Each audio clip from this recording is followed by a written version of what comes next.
నమస్కారం friends. So నేను పెట్టినటువంటి టైటిల్ ప్రకారం యాక్చువల్లీ ఈరోజు రావద్దు రేపు ఎప్పుడు డిపెండ్స్ టాపిక్ బట్టి అనుకున్నా కానీ కాకపోతే ఏమంటారు ఇది ఈ మల్లన్న రిలేటెడ్ మీడియా అంటే బీజేపీ మీడియాని కంట్రోల్లో పెట్టుకొని ఏమైనా చేద్దాము అంటే ఎంత నీచానికైనా దిగజారుదామా అన్ని రాష్ట్రాలు అయిపోయినాయి. ఒక్క రాష్ట్రంలో కూడా ప్రజలు ఓట్లేసి ఎన్నుకోలేదు బీజేపీని. ఓకే, అది నార్త్ ఇండియా కానీ సౌత్ ఇండియా కానీ మోసం చేసి లేని అంటే ఇప్పుడు 3 కోట్ల మంది ఉన్నారు అనుకో 4 కోట్ల అని ఆడ అన్ని ఫేక్ క్రియేట్ చేస్తున్నారు. లేదు అంటే ఆ ఓట్లు గల్లంతు చేస్తున్నారు. లేకపోతే ఒక బూత్ లో ఉంటే ఇంకో బూత్ లో రాని మొత్తం మీద మోసం చేస్తున్నారు. అంటే ఈ బ్రాహ్మణ జనతా పార్టీ తెలిసింది కుట్రలు, దోపిడీ, మోసం. ఓకే, ఇక ఇవన్నీ చెత్తని కవర్ దాన్ని ఏమంటారు కవర్ చేయడానికి వాళ్ళ దోపిడీ నుంచి ప్రజల దృష్టి మరల్చడానికి జై శ్రీరామ్ అనాలి. ఏం అడిగినా నల్ల నీళ్ళు రాలేదురా అంటే జై శ్రీరామ్ అంటాడు. అంటే ఏమర్థము? నాకు సన్న బియ్యం కావాలరా అంటే జై శ్రీరామ్ అంటాడు. అంటే ఒడుబువ్వ పెట్టాలి, అర్థమైందా? రైతుకు యూరియా రాలేదురా అంటే జై శ్రీరామ్ అంటాడు. సో అంటే మనకు బీజేపీ అధికారంలోకి వస్తే జై శ్రీరామ్ వస్తుంది, గొడవలు వస్తాయి. హిందూ, ముస్లిం, క్రిస్టియన్, హిందువులను చంపుడే చంపుడు, ముస్లింలను చంపుడు ప్రచారం చేసుడు. కానీ ఒక్క దాని మీద ఇన్వెస్టిగేషన్ జరగదు, చర్యలు తీసుకోము, ఆ దాడి జరగకుండా ప్రివెన్షన్ చేయము. మీరు ఒక్క బీజేపీ పాలిత రాష్ట్రంపై మళ్ళీ వస్తారేమో మాకు చెప్పండి. ఒక అస్సాం పోయి రండి, ఒక యూపీకి పోయి రండి. మరి ఆ శక్తిని ఇక్కడ తెచ్చుకోవాలి? కేవలం బ్రిటిష్ వాడు ఇదే చేసిండు. ప్రపంచంలో 27% సంపద అంటే మొత్తం ఈ 200 దేశాలు అంటున్న అందరి దగ్గర ఉన్న సంపదలో దాదాపు 1/3 సంపద ఒక్క భారతదేశంలో ఉండే. వాడు ఎత్తుకుపోగానే ఇవాళ ఇప్పటికీ ఇంత సంపద మిగిలింది. అంటే ఎంత సోనేకి చిడియా అనేటోళ్ళు అన్నట్టు. సో అట్లాంటి భారతదేశాన్ని బ్రిటిష్ పోయేటప్పుడు తినడానికి తిండి లేదు, కట్టుకోవడానికి బట్టలేదు. I'm not joking. ఇందులో ఒక్క 1% కూడా ఎగ్జాగరేట్ చేసి చెప్తలేదు నేను, అర్థమైందా? ఇది మీరు చూడండి, British India under British Raj అని గూగుల్లోనో యూట్యూబ్లోనో కొట్టండి. ఓకే, మా తాతలు వాళ్ళ ఎవరైనా ఇంకా బతుకుంటే అడగండి. ఆడైనా మగైనా ఒకటే బట్ట, మగవాడైతేనేమో కింద, ఆడామైతేనేమో ఒక చుట్టుకుంటుంది. అది కూడా ఏది మెజారిటీ ఎవడో పైసలు ఉన్నవాడు ధనవంతుల గురించి మాట్లాడుతలే నేను. 90% భారతీయుల గురించి మాట్లాడుతున్నా. ఓకే, సో వాళ్ళ పరిస్థితి రాజుల కుటుంబాలు వాళ్ళ గురించి మాట్లాడతలే నేను. లేకపోతే బ్రిటిష్ వాడి కింద రాతపూత పని చేసి వాని కింద అన్ని ఊడిగం చేసిన బ్రాహ్మణుల గురించి మాట్లాడతలే. నీలాంటోడు, నాలాంటోడు, బీసీ, ఎస్సీ, ఎస్టీలు, శూద్రులు, ఇవాళ రెడ్డి వీళ్ళు అంటున్నారు కూడా, వీళ్ళు కూడా శూద్రులే. ఓకే, సో వీళ్ళందరి పరిస్థితి ఏందో బ్రిటిష్ వారి కాలంలో ఒక్కసారి ఆలోచించండి దయచేసి. ఆ స్థితికి ప్రపంచంలో 27% సంపద 1-2% తెచ్చి ఎట్లా తెచ్చిండు? హిందూ ముస్లిం ఇద్దరు కలిసి బ్రిటిష్ వారికి వ్యతిరేకంగా వెళ్ళిపోవాలని కొట్లాడితే వీళ్ళిద్దరి మధ్యలో కొట్లాడబెట్టిండు. దట్ ఈస్ వాట్ వాళ్ళు ఎవరైతే ఇవాళ బీజేపీని, బ్రాహ్మణ జనతా, ఆర్యులు ఎవరైతే ఉన్నారో వీళ్ళ సంతతి వాళ్ళ సంతతి ఒకటే. వాళ్ళు అక్కడి నుంచి వచ్చినలే. వీళ్ళందరూ రష్యా, సైబీరియా ఆ ప్రాంతం నుంచి ప్రపంచం అంతా ఇలా పాకిపోయారు. వాళ్ళ డిఎన్ఏ అంతా ఒకటే. ఇప్పుడు మామిడి చెట్టు పెడితే మామిడి గింజ పెడితే మామిడి చెట్టే వస్తుంది కదా, మర్రి గింజ పెడితే మర్రి చెట్టే వస్తుంది కదా, జామ గింజ పెడితే జామ చెట్టే వస్తుంది కదా, జామ గింజ పెడితే ఇంకో చెట్టు రాదు కదా. అంటే ఏమర్థం? ఈ జామ గింజ రావాలనేది ఏడ రాసిరు కోడు? ఆ డిఎన్ఏలో రాసిరు. అంటే అర్థమైంది, ఆ డిఎన్ఏలో ఆధిపత్య ధోరణి అనేది. ఇలా ఆవును చంపితే ఆవు దేవత అంటాడు. మరి ఆవుకి గేదెకి ఏం తేడా ఉంది? ఇది పాలిస్తుంది, అది పాలిస్తుంది, ఇది గడ్డి తింటుంది, అది గడ్డి తింటుంది. ఏం తేడా ఉంది? ఒక్క రంగు తప్ప ఏమైనా తేడా ఉందా?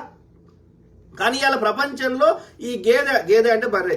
ఓకే, ఈ బర్రెను దున్నపోతు ఈ వీటి మాంసము ఇలా ప్రపంచంలో రెండవ లార్జెస్ట్ బీఫ్ ఎక్స్పోర్టింగ్ దేశం మనది.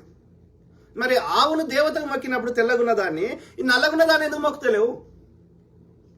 Same thing. తెల్లవాడైన ఆర్య బ్రాహ్మణుడు దేవుడైనప్పుడు ఇక్కడ మూలవాసి అయిన నల్లతోలున్న ఎండకుండేటువంటి శ్రమ చేసేటువంటి శ్రమణ పరంపర అంటే శ్రామిక పరంపర. శ్రామికులం ఈ మూలవాసులం. మొద్దు పని చేసుకుంటాం, కూర్చుండి ముచ్చట చెప్పాం. ఓకే, అర్థమైందా? వ్యవసాయం చేసుకుంటాం, ఏదైనా పనిముట్లు ఇంకేదైనా చేసుకుంటాం. శ్రమను నమ్ముకుంటాం. వాళ్ళు శ్రమ దోపిడిని నమ్ముకుంటున్నారు. అర్థమైందా? తెలుసుకోండి, బుద్ధిజం అంటే బుద్ధి రావడం. శ్రమణ పరంపర అంటే శ్రమజీవులం అని అర్థం. ఈ శ్రమజీవులను అనాది నుంచి ఈ ఆర్యుడు మన దేశంలోకి వచ్చినప్పటి నుంచి దోపిడీ ఈ వ్యవస్థ జరుగుతూనే ఉంది. ఆ చెత్తని ఇవాళ ఇన్ని రాష్ట్రాల అడ్డదారుల మోసం చేసి వచ్చినావు. ఇవాళ కర్ణాటక చూడండి ఎగ్జాంపుల్. బీజేపీ పాలించినప్పుడు కర్ణాటక బాగుందా, ఇవాళ బాగుందా మీరు చెప్పండి. కామన్ సెన్స్ ఆలోచించండి. ఆ చెత్తని వాడికి మంచి చేసి ఏనాడు రాలేదు కాబట్టి బురద చల్లాలి, గొడవలు చేయాలి. దిస్ ఇస్ వాట్ ఇప్పటికి భారతదేశం ఇప్పటికి బీజేపీ అధికారంలో వచ్చినాక ఇన్ని దాడులు బీజేపీలో జరుగుతాయి. ఒక్కదానికి విచారణ జరగదు, ఒక్కదానికి శిక్షలు పడాయి. మరి కాంగ్రెస్లో అట్లా జరగలే.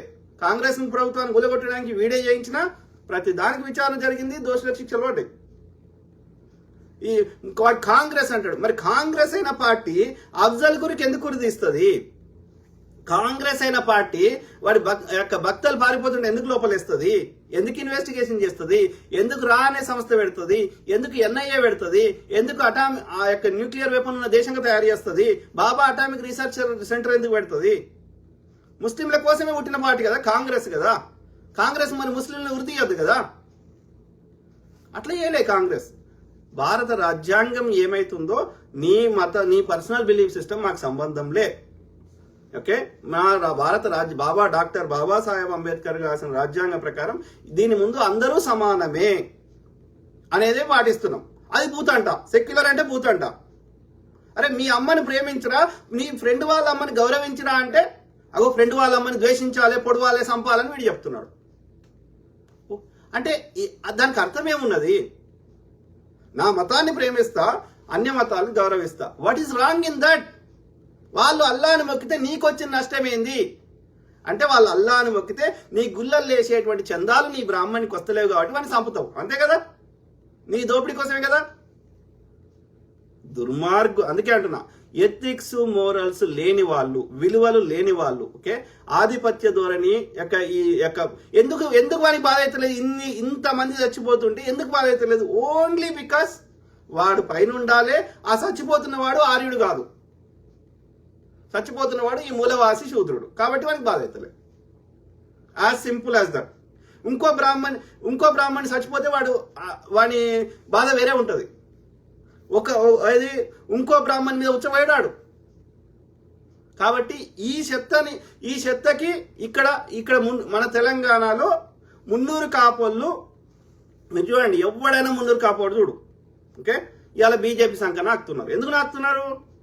వీళ్ళందరికీ ఇలా వెల్మ అయిన ఒక ముఖ్యమంత్రి అయ్యిండు, ఇలా రెడ్డి అయిన ఒక ముఖ్యమంత్రి అయ్యిండు, 300 కాపోడు కూడా ముఖ్యమంత్రి కావాలి.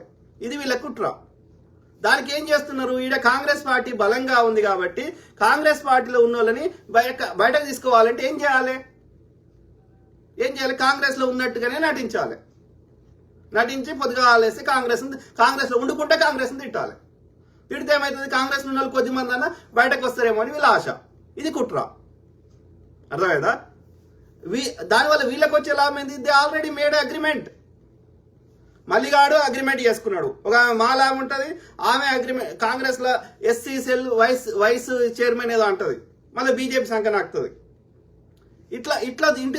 ఇట్లా కావాలని కేసీఆర్ కూడా ఎన్నికల ముందు కావాలని కొంతమందిని బలహీన అభ్యర్థుల్ని టికెట్ కావాలని కాంగ్రెస్ లో పంపించిండు 6 నెలల ముందు. ఏది ఈ పద్మారావు గౌడ్ ఉన్నాడు, ఆమె పేరేంది, ఆమె నాకు టికెట్ కావాలని వచ్చింది చూడు, ఆమె పేరేంది కార్తీక. అట్లాంటి వాళ్ళు చాలా మంది వచ్చిర్రు. ఎందుకని? ఈ బలహీన అభ్యర్థులు కావాలని వచ్చి అడగొడగొట్టాలి కాంగ్రెస్ ని. అంటే వాళ్ళు కాంగ్రెస్ ఐడియాలజీతో ఉన్నోళ్ళు కాదు, కేవలం కాంగ్రెస్ నాశనం చేయడానికి వీళ్ళు కాంగ్రెస్ అని కండువ కప్పుకొని కాంగ్రెస్ నాశనం చేయడానికి శత విధాలు ట్రై చేస్తున్నారు. ఎందుకంటే ఇంటి దొంగకే సీక్రెట్ తెలుస్తాయి కదా. ఇంటి దొంగ అయితే కాంగ్రెస్ అంటేనే కాంగ్రెస్ వాడు నమ్ముతాడు కదా. బీజేపీ వాడు బీఆర్ఎస్ వాడు అంటే కాంగ్రెస్ ఐడియాలజీ ఉన్నాడు నమ్మడు కదా. కాబట్టి మల్లిగాడు అందుకోసం వచ్చిండు. మల్లిగాడు పొద్దుగాలేస్తే కాంగ్రెస్ ని బయట ఉన్నప్పుడు తిట్టిండే, ఇప్పుడు తిడుతున్నాడు. అంటే వీళ్ళకి ఏం కావాలి? వాళ్ళ స్వార్థ ప్రయోజనాలు తప్ప జాతి ప్రయోజనాలు, సామాన్యుల ప్రయోజనాలు వాళ్ళకి పట్టింపు లేదు. ఈ మల్లిగాడు నీ సొక్కం పొక్కడా పాపం. ఆయన నేను పేరు చెప్తలేను కానీ ఒక ఆయన పైసలు ఉన్న ఆయన బ్రదర్ ఒక 20 లక్షలు ఎట్టికి ఈ ఛానల్ పెట్టిస్తే ఆయన ఈ సక్సెస్ కాగానే కథం. ఆయన ఐడియాలజీ ఆయన అన్ని చేస్తే ఆయనను లాత్ మీద దాన్ని ఆయనకు 20 లక్షలు నష్టం చేసి వీడు సొంతంగా మళ్ళీ బయట పెట్టుకొని ఇప్పుడు ఆయనతో మాట్లాడతలేడు. అట్లా నాకు తెలిసిన వాళ్ళ దగ్గరనే వీడు ఏది అందరి దగ్గర పైసలు వసూలు చేసుకున్నాడు. ఇప్పుడు 200 కోట్లు అడ్డదారులు సంపాదించుకొని వాడు విమానం కొనుక్కొని వాడు ఏది బీజేపీతో డీల్ చేసుకొని బీజేపీలో ఉంటే బీజేపీ ఎదగదని వాడు కాంగ్రెస్లోకి వచ్చినట్టు నటించి ఇవాళ వాడు ముఖ్యమంత్రి కావాలని బీజేపీతో కుమ్మక్కై ఆ మున్నూరు కాపోళ్ళు అందరితో కుమ్మక్కై వాడు కుట్ర చేస్తా ఉన్నాడు. అంటే మనకు ఈ బీజేపీ వల్ల వచ్చేది ఏంది, ఈ తెలంగాణ రాష్ట్రానికి పచ్చగా ఉన్న తెలంగాణ రాష్ట్రం నాశనం అయిపోతుంది. ఒక్క బీజేపీ పాలిత రాష్ట్రంలో ఐటీ పరిశ్రమలు లేవు, గొడవలు జరుగుతాయి, కాలబెడతారు, రోజు యుద్ధాలు జరుగుతాయి. ఎవడొస్తారా? ఇప్పుడు ఆంధ్రప్రదేశ్ ఉన్నది, వాడు మొత్తుకున్నాడు, జగన్ మొత్తుకున్నాడు, ఈడు చంద్రబాబు నాయుడు అయితే మొత్తుకుంటలేడు, ఏం లేదు. కానీ వాడికి బీజేపీ తోటి సంకనాకుతున్నాడు కాబట్టి వాడికి అభివృద్ధి చేసేది లేదు. కాబట్టి ఆంధ్రప్రదేశ్ లో ఇవాళ ఎవడన్నా నీ దగ్గర 10 కోట్లు 5 కోట్లు కోటి రూపాయలు ఉన్నా సరే ఆంధ్రప్రదేశ్ లో పెట్టుబడి పెడతావా? ఎందుకు పెట్టావు? ఎవడు చంపుతాడో తెలియదు, ఎవడు గాల పెడతాడో తెలియదు, వాళ్ళకెళ్ళి ఎంత పర్సెంటేజ్ అడుగుతారో తెలియదు. సేమ్ థింగ్ యూపీలో పెడతావా, బీహార్లో పెడతావా, లేకపోతే అస్సాంలో పెడతావా? ఎందుకని? ఎవడు చంపుతాడో ఎవడు గాల పెడతాడో తెలియదు. మన దగ్గర ఎందుకు పెడుతున్నారు హైదరాబాద్లో? అప్పుడు నిజాం గారైనా ఇప్పుడైనా ఎప్పుడైనా ఎందుకు?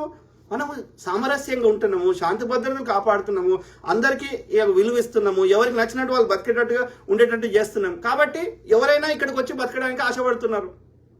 చెప్పండి, తెలుగు సినిమా ఇండస్ట్రీలో ఎక్కువ మంది ఇలా హైదరాబాద్లో ఉంటున్న వాళ్ళు, గతంలో చెన్నైలో ఉన్న వాళ్ళు ఎక్కువ మంది ఆంధ్రప్రదేశ్ చెందిన వాళ్ళే. పొమ్మనండి, ఇదే ఏబిఎన్ రాధాకృష్ణ ఆంధ్రప్రదేశ్లో పెట్టమనండి, వైజాగ్లో, ఇంకొక దగ్గరనో, విజయవాడలో. They are scared. భయం. అర్థమైందా? భద్రత లేదు, వాళ్ళ ప్రాణానికి భద్రత లేదు, వాళ్ళ ఆస్తులకు భద్రత లేదు. ఇది బీజేపీ పాలిత రాష్ట్రాలన్నింటిలో ఇదే పరిస్థితి. కానీ మనం అట్లా చేస్తలేం. కానీ బీజేపీ వస్తే ఏమైతే గదే అవుతుంది. హిందూ ముస్లిం గొడవలు అవుతాయి, జై శ్రీరామ్ అనుకుంటా మసీదులు కూలుస్తారు, కాలబెడతారు, చర్చిలు కాలబెడతారు, పొద్దుగాలేస్తే గొడవలు చేస్తారు, హిందువులను చంపుతారు, ముస్లింలు చంపారని ప్రచారం చేస్తారు. ఒక్క దాని మీద విచారణ జరగది. దానికి ప్రివెంటేటివ్ గా ముందస్తుగానే దాని పోలీసులు ఉన్నా కానీ మీరేమనకండి, వాళ్ళు కొట్టుక సావని అని వాళ్ళే ఆదేశాలు ఇస్తారు. గోత్రాలు ఇచ్చిండు కదా, 3 రోజులు ఏమన్నా సావని మీరు ఉండొద్దు అని చెప్పినందుకు ఆ పోలీస్ అధికారి అట్లా ఇదంతా సాక్ష్యం ఉంది అని ఆయన నిజాయితీ పరుడు ఉంటే ఆయన 30 ఏళ్ళ నుంచి జైలు పెట్టిండు. ఈ నిజం బయటకు రావద్దని ఆయన కోర్టులో చెప్తే ఆయనకు ఏమంటారు, ఆయన ఈ మోడీకి శిక్ష పడుతుందని. ఇంకా మిగతా ఆ మీటింగ్ అటెండ్ అయిన అందరిని చంపేసిండ్రు. హీరోయిన్ పాండ్యే ఎవరెవరు అందరిని చంపేసిండు. అంటే మోడీ తన రాజకీయ కేవలం తన యొక్క అంతకుముందు మోడీ ఒక్కసారి కూడా ఎమ్మెల్యే కాలే, ఏం కాలే, డైరెక్ట్ ముఖ్యమంత్రి అయ్యిండు. ఆయన వాజ్పేయి గారు బీజేపీని స్థాపించిన ఆయన ఇంతో కొంత దేశం మీద ప్రేమ ఆయన బాధపడ్డాడు వాళ్ళకి చెప్పుకొని. వాజ్పేయి గారి కోడలు రాంచీలో జార్ఖండ్ లో ఆమె బాధపడి చెప్తున్నది, వీని ఎందుకు ముఖ్యమంత్రి చేసినా అని బాధపడ్డాడు ఆయన మోడీని. ఎందుకని? అంతకుముందు మోడీ ముఖ్యమంత్రి కాకముందు ఒకసారి కాంగ్రెస్ వచ్చేది, ఒకసారి బీజేపీ వచ్చేది. కాంగ్రెస్ నచ్చకపోతే మార్పు కోసం బీజేపీ కోటేస్టులు, బీజేపీ నచ్చకపోతే కాంగ్రెస్ కోటేస్టులు. వీడు వచ్చినాక 35 ఏళ్ళ నుంచి ఆడ ప్రతిపక్షం అనేదే లేదు. ఎందుకని? మొత్తం దాని యొక్క ప్రజల యొక్క డే టు డే సమస్యల నుంచి వాళ్ళ దృష్టి మరలు చేసిండు. ఆ కరసేవకులను 200 మందిని చంపేసి వీళ్ళే చంపేసి అది ఆ శవాలని వీధులలో ఓపెన్ టాప్ జీపులలో పెట్టుకొని జై శ్రీరామ్ అని నినాదాలు చేసుకుంటా ముస్లింలు చంపిర్రు అని ప్రచారం చేసి రెచ్చగొట్టి మొత్తం 1000 మందిని 3000 5000 మందిని ముస్లింలను ఊచకొత్తగా వచ్చారు. బాయిల్ నిండినాయి. నిండు గర్భవతి ముస్లిం అమ్మాయి, ఒక హిందూ స్త్రీ, ఆమెను కాపాడే ప్రయత్నం చేస్తే ఆమెను చంపేసి లోపల బిడ్డ ప్రెగ్నెంట్ ఉంటే ఆ బిడ్డను పసిగుడ్డును తీసి వీని జంబికత్తికి ఆ పసిగుడ్డుని ఎలా ఆడదీసిండు. ఇది హిందుత్వమా? ఇది ఎక్కడన్నా చెప్పారు హిందుత్వంలో? నాకు చెప్పండి. ఓం శాంతి, నేను చదువుకున్న హిందుత్వం సనాతనము వాటెవర్ మీరేమన్నా పేరు పెట్టండి, దాంట్లో ఏం చెప్పారు? ఓం శాంతి శాంతి శాంతి సహనౌ గుణాస్తి, ఇవే కదా చెప్పారు. మరి ఇది ఎక్కడ హిందుత్వం? ఇది కాదు హిందుత్వం, అది బ్రాహ్మణిజం, అది సనాతనం. అది వాడి అధికారం కోసం ఎంత నీచానికైనా దిగజారు. ఆ విధంగా అక్కడ గుజరాత్ లో వాడు అభివృద్ధి చేయకపోయినా, బ్రిడ్జిలు కూలిపోయినా, ఏదైనా ఎట్లా గెలుస్తాడు? ఈ హిందూ ముస్లిం పిచ్చి లేపి కూర్చుండబెట్టిండు. అది కాకుండా అంటే హిందువులకి ఏది బీజేపీ ఉంటేనే రక్షణ ఉంటది అన్న భ్రమని క్రియేట్ చేసిండు. ఇక మిగతా అన్ని ఫస్ట్ మనం బతుకుంటే కదా మిగతా అన్ని రోడ్లు గీడ్లు. కాబట్టి నీ ఎమోషన్ ని వాడు దాన్ని ఓటుగా మలుచుకుంటుండు. ఇదంతా దోసుకొని ఆ దృష్టి మరల్చడానికి నిన్ను చంపుతున్నాడు, అంటే ఇండైరెక్ట్ గా బెదిరించి ఓటు వేయించుకుంటున్నట్లు లెక్క, నిన్ను చంపుతారా ఓటు వేయకపోతా అని చెప్తున్నట్లు లెక్క. అంటే ఎంత నీచం ఉండ కొడుకులో అర్థం చేసుకోండి. అది మనకు కావాలన్న తెలంగాణలో. అందుకోసం ఈ ముండ కొడుకులు అందరూ ఓకే. మీరు చూడండి, రఘు జర్నలిస్టు ఇవాళ వాడు కేఏ పాల్ గారికి వాని అన్ని విదేశీ ఫండ్స్ అన్ని అక్రమంగా దోసుకున్నాయి. వానికి 1200 ఎకరాలు ఉంది సదాశివపేటలో సంగారెడ్డి దగ్గర.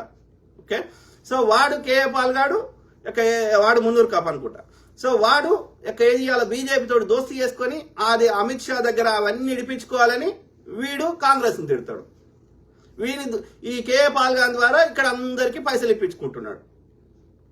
ఈ రఘు జర్నలిస్ట్ కానీ 30 లక్షలు కేఏ పాల్ ఇచ్చిండు. ఇక మిగతా వాళ్ళు ఇంకెవడోడు ఎన్ని ఇచ్చిర్రో. దొంగలు తయారైన అందరూ. వాడి కడుపు మంచుకుంటే చాలు రాష్ట్రం ఏమన్నా సంకనాకని. ఒక్క బీజేపీ పాలిత రాష్ట్రంలో ఒక ఉద్యోగం ఇచ్చిరారా? అరే రఘు జర్నలిస్టులు వచ్చినా కొడుక, కేంద్రం నుంచి ఏమైనా తెచ్చిరని అడుగుతావరా? రఘు జర్నలిస్టు నీ పొక్కలు ఏం చేసుకుంటావురా? అడ్డదారులా వాడి పాపం సొమ్ము. దొంగ నా కొడుకులు కాంగ్రెస్ ని ప్రశ్నిస్తారు కానీ కేంద్రాన్ని ఒక్కటి ప్రశ్నించారు. వీళ్ళు లుచ్చలు వాడుకోవాలి. మళ్ళీగాడు ఎన్నిసార్లు బీజేపీ ప్రశ్నిస్తాడు? కాంగ్రెస్ ని ఎగిరెగిరి దుంకుతాడు. మరి బీజేపీని ఎందుకు ప్రశ్నించావురా? చెప్పండి మిత్రులు దయచేసి. వై దీస్ డబుల్ స్టాండర్డ్స్ అంటే అర్థమైంది. వీడు కాంగ్రెస్ ని నేను ప్రశ్నించండి ఏనాడొద్దంటలేను. వీడు ఏడాదిన్నరనే అయింది వచ్చి. వాడు అప్పులు చేసి వీకిండు. వాడు కేంద్రం నుంచి ఒక అప్పు ఊటనిస్తలేడు. ఎందుకంటే కాంగ్రెస్ మంచి పేరు వస్తుందేమో అని, కాంగ్రెస్ రావద్దని, కాంగ్రెస్ దింపాలని వాడు శతవిధాలు ట్రై చేస్తున్నాడు. అయినా మనం చేయగలిగిన అన్ని చేస్తున్నాం. ఒక్క బీజేపీ పాలిత రాష్ట్రంలో రుణమాఫీ చేసిరారా? అరే మల్లిగా, అరే రఘు జర్నలిస్టులు అమ్మడి కొడక, అరే అడ్వకేట్ శరత్ బాపన్ లంజ కొడక, అరే రామచంద్రరావు అరే బాపన్ లంజ కొడక, ఏం తెచ్చినారో తెలంగాణకి? ఒక్క బీజేపీ ఎంపీ గాడు తెలంగాణకి ఒక్క షిల్లి గవ్వ తీసుకొచ్చిర్రా? ఒక కేంద్రం నుంచి ఒక ప్రాజెక్టు తీసుకొచ్చిర్రా? గుడగడ ఏడుస్తుంటే మన మంత్రి గారు వెంకటరెడ్డి గారు, ఉత్తమ్ రెడ్డి గారు, అట్లనే మన రేవంత్ రెడ్డి గారు, బట్టి గారు అందరు పోయి బీజేపీ కాలు మొక్కినా ఎవ్వడు మనకి షిల్లి గవ్వ ఇస్తలేడు, ఒక ప్రాజెక్ట్ ఇస్తలేడు. లంజ కొడుకులు ఎందుకు మరి మా దగ్గర ఎందుకు ట్యాక్సులు తీసుకుంటారా? ఈ లంజ కొడుకులు ఒక్కడని అడుగుతాడా? మౌనిక శంకర వల్లాపు అనే ముండ ముల్లాలు గిల్లాలు అని అడుగుతుంది. ఎందుకురా? మాకెందుకురా? మేము ట్యాక్స్ కడుతున్నాం, మాకు లెక్క చెప్పు. మా తెలంగాణకి ఏమన్నా ఐటీఐఆర్ ప్రాజెక్ట్ ఇవ్వమని అడిగి ఏం మౌనిక శంకర వల్లాపు? ముల్లా ఏం చేసుకుంటే నీకెందుకు? ఇంకోటి ఏం చేసుకుంటే నీకెందుకు? కళ్యాణి భార్గవి ముండా అడుగువాని మోడీ గాని పోయి, అరే మోడీలు ఇచ్చిన కొడుక మా తెలంగాణలో సన్న బియ్యం ఇస్తుర్రా, నీ బీజేపీ పాలిత రాష్ట్రాల్లో కూడా సన్న బియ్యం ఇరవై అమ్మడి కొడుక అందిట్టు 15-20 ఏళ్ళకి సరిపడా ధాన్యం ముక్క పెట్టండి. ఎందుకు పెట్టుకుంటారా గోదాములలో? ఫ్రెష్గా ఉన్నప్పుడు ఇవ్వచ్చు కదా. ముక్కిపోయినాక పారవసేడి ఎందుకు ఇస్తారా? అంటే సూత్రులు ముక్కిపోయిన బియ్యం తిని బతకాలి. లంజ కొడుకులారా తినండి. కళ్యాణి భార్గవి ముక్కిపోయిన బియ్యం తిని మీ మోడీ ఇచ్చేడి. దొంగముండా. అరే బక్కా జడ్సన్, నువ్వు క్రిస్టియన్ అయి ఉంటే ఒక్క బీజేపీ పాలిత రాష్ట్రాల్లో ఏం చేస్తున్నారో అడుగురా. అని చేసే కాంగ్రెస్ ఇలా ఏమైనా దేశంలో కట్టిన ఏమైనా ప్రాజెక్ట్ ఉందంటే కాంగ్రెస్ అడే కట్టింది కదరా. బీజేపీ ఒక్క నీటిపారుదల ప్రాజెక్టు కట్టింది చెప్పురా. దొంగ లంజ కొడుకులు మీ స్వార్థం కోసం వాడు ఇచ్చే 5 లక్షలు 10 లక్షలు కోటి 2 కోట్లు ఏం చేసుకుంటారు బే? వాడు 200 మొత్తం 70 ఏళ్ళల్లో వాడు 56 లక్షల కోట్లు 64 ఏళ్ళలో వేస్తే వీడొక్కడే ఈ 11 ఏళ్ళలో 150 లక్షల కోట్లు అప్పు చేసిండు. గిన్ని దేశాలు తిరిగిండు. ఒక్క దేశంతో ఒక డీల్ చేసుకొచ్చిండారా? వాడు అడుగుతాడా ఈ లంచ కొడుకులు? అంటే ఈ స్వార్థ పరులు ముండే కొడుకులు ఇలా తెలంగాణ. ఇప్పుడు ఆమె కవిత గారు ఉన్నారు. ఓకే, నేను బీఆర్ఎస్ కూడా ఎన్నోసార్లు ప్రశ్నించినాం. నాకంటే గట్టిగా ఎవడు ప్రశ్నించలేదు. కానీ we do a dignified politics కదా. ఓకే, ఆమె వెల్మ సామాజిక వర్గం కావచ్చు. But don't she have right to బీసీల సమస్యల గురించి మాట్లాడే హక్కు లేదా ఒక పొలిటికల్ పార్టీకి? ఆమెకి కామన్ సెన్స్. ఆమె వాళ్ళు దోసుకున్నారు. వాళ్ళు బీజేపీ కంటే వాళ్ళు కొంచెం నయం చిల్లరాన్ని ఇచ్చారు కానీ but she don't even though she belongs to Velama సామాజిక వర్గం అయినప్పటికీ ఆమెకు హక్కు లేదా? ఒక పొలిటికల్ పార్టీగా ఆమెకు బీసీల సమస్యల గురించి మాట్లాడే హక్కు లేదా? Common sense. రేవంత్ రెడ్డి గారు అన్నారు, ఈవెన్ దో ఈ బిలాంగ్స్ టు రెడ్డి సామాజిక వర్గం అయినా ఆయనకు బీసీల సమస్యల గురించి మాట్లాడే హక్కు లేదా? వీడౌట్ కంట్రోల్ చేయడానికి బీసీ పార్టీ పెట్టుకో. ఏం చేస్తున్నావు? బీసీల ఓట్లు కాంగ్రెస్ కో ఇంకో పార్టీకో పడకుండా చేయాలని నీ కుట్రా. నువ్వు గెలుస్తావా పీక్తావా? ఆ 3%, 5% ఓటు శాతం చూపెట్టి ఇక ఇప్పుడు ఎట్లయితే 3% ఉన్నటువంటి పవన్ కళ్యాణ్ ఇవాళ ఉప ముఖ్యమంత్రి అయినట్టు నువ్వు ఈ 3% ఓట్లు తగ్గించి నీ యొక్క ఎవడు నీకు ఉప ముఖ్యమంత్రి నీకు ఇంకోటి చేస్తా అంటే ఈ 3% బీసీల ఓట్లు తీసుకుపోయి ఏది నువ్వు వాళ్ళతో డీల్ చేసుకుందామని కుట్రలు చేస్తున్నావు. ఉప ముఖ్యమంత్రి చేసుకుందాం దోసుకుందామని కుట్రలు చేస్తున్నావు. దొంగ ఎవడైతే రాష్ట్ర ప్రభుత్వాన్ని కేంద్ర ప్రభుత్వాన్ని రెండు ప్రభుత్వాలను సమానంగా ప్రశ్నిస్తారో వాళ్ళే నిజమైనటువంటి ఏ పార్టీ అని ఉండని ఏ ఐడియాలజీ అని ఉండని రెండు మన ప్రభుత్వాలే ఒక పరిపాలనా సౌలభ్యం కోసం మాత్రమే రెండు పెట్టుకున్నాం. కేంద్ర స్థాయిలో రాష్ట్ర స్థాయిలో పెట్టుకున్నాం తప్ప అది వాడు కూడా మన వీడే ఏమన్నా అడగంగానే బీజేపీని అడగంగానే కాంగ్రెస్ లో ఉన్నప్పుడేమో స్కాములని బురద అవుతారు. కేంద్రం నుంచి మాకు ఇది ఇయ్యలే అది ఇయ్యలని కొట్లాడతారు. మన్మోహన్ సింగ్ మూగ ప్రధాని అంటారు. మెడల కూరగాయలు వేసుకొని తిరుగుతారు. ఒక 2 పైసలు 7 పైసలు పెరిగితే ఎడ్ల బండి మీద పార్లమెంట్కి వస్తారు పెట్రోల్ రేటు పెరిగితే.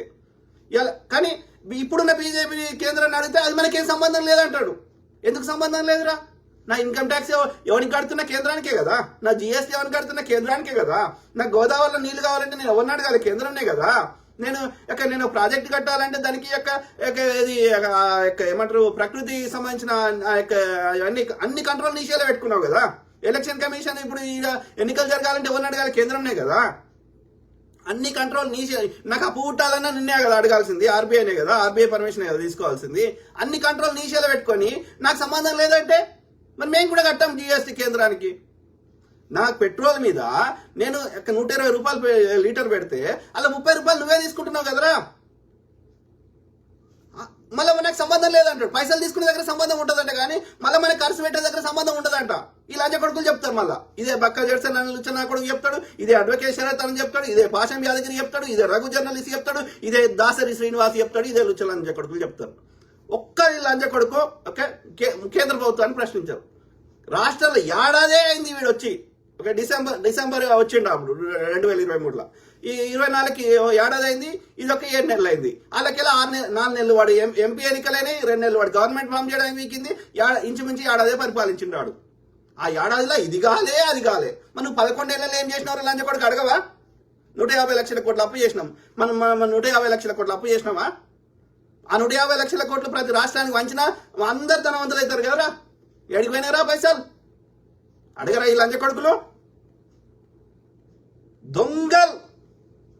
అదే అంటున్నా, బీజేపీ ఎంత నీచానికైనా దిగజారిగా రావాలని బ్రాహ్మణ లంచ కొడుకులు ట్రై చేస్తారు.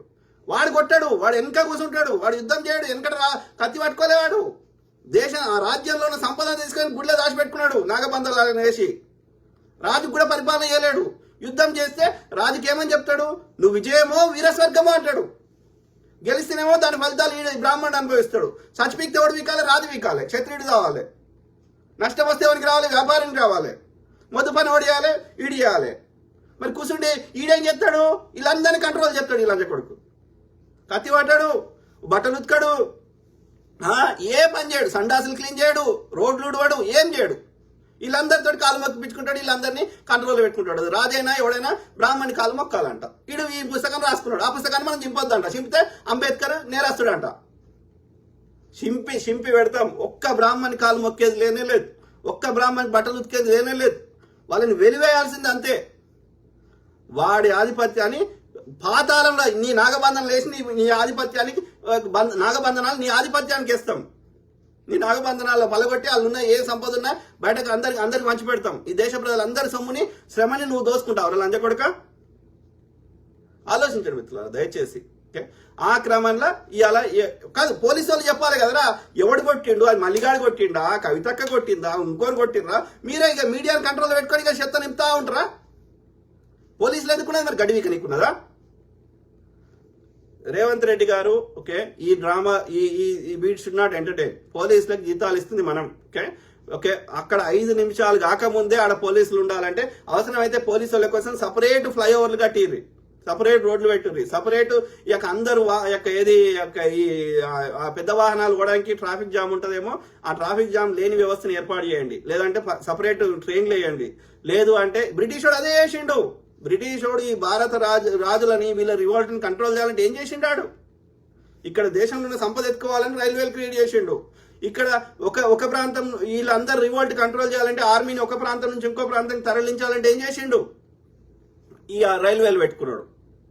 లేకపోతే 1857 సిరిపాయల తిరుగుబాటుని ఎట్లా అని చేసిండాడు, కిత్తూరు చెన్నమ్మని ఎట్లా అని చేసిండు, అల్లూరు సీతారామన్ ఎట్లా అని చేసిండు. అట్లా ఒక ప్రాంతంలో ఉన్నటువంటి సైనికులని ఇంకో వాళ్ళు వచ్చింది 3000 మందే. మన దేశంలో ఉన్న సైనికులు లక్షల మందిని ఎట్లా కంట్రోల్ చేసిండు 3000 మందితోటి. ఎందుకంటే మన అందరం లక్షల మంది ఉన్నా అందరు కలిసి యుద్ధం చేయలేవు అంతోటి. కాబట్టి వాడు ఒక ప్రాంతం నుంచి ఇంకో ప్రాంతానికి వాడు వాళ్ళ సైనికులను తరలించడానికి రైల్వే వ్యవస్థను ఏర్పాటు చేసుకున్నాడు. అట్లనే టెలిగ్రామ్ వ్యవస్థను ఏర్పాటు చేసుకున్నాడు. ఎందుకోసం మన కోసం చేయలే, వాడు ఈ దేశ ప్రజలను కంట్రోల్ చేయడానికి వాడు ఈ టెలిగ్రామ్ వ్యవస్థను ఏర్పాటు చేసుకున్నాడు. ఆ తర్వాత చట్టాలు తెచ్చిండు. ఇట్లయితే మనం అయినా సరే వీళ్ళతో గెలవలేమని చెప్పి ఏం చేసిండు, ఇండియన్ పోలీస్ వ్యవస్థను తెచ్చిండు. ఎందుకు తెచ్చిండు, పోలీస్ వ్యవస్థ తెచ్చి ఆ చట్టంలో ఏం రాసిండ్రు, భారతీయులు ఎవరు ఆయుధాలు పట్టుకోకూడదని చట్టం రాశారు. అంతకుముందు ప్రతి ఒక్కరి దగ్గర ఆయుధం ఉండేది. అంటే ఎవడన్నా బ్రిటిష్ వాడు కొట్టడానికి వస్తే ఉల్టా వాడు కొడతా అంటే వీడు కొట్టేటోడు. అందుకని ఇప్పుడు అమెరికాలో అందరి దగ్గర గన్నులు ఉంటాయి. ఎందుకని గన్నులు లేవనుకో ఎవడో నల్లోడు వస్తాడు, బలమున్నాడు వస్తాడు, గుద్ది సంపి పీక్తాడు.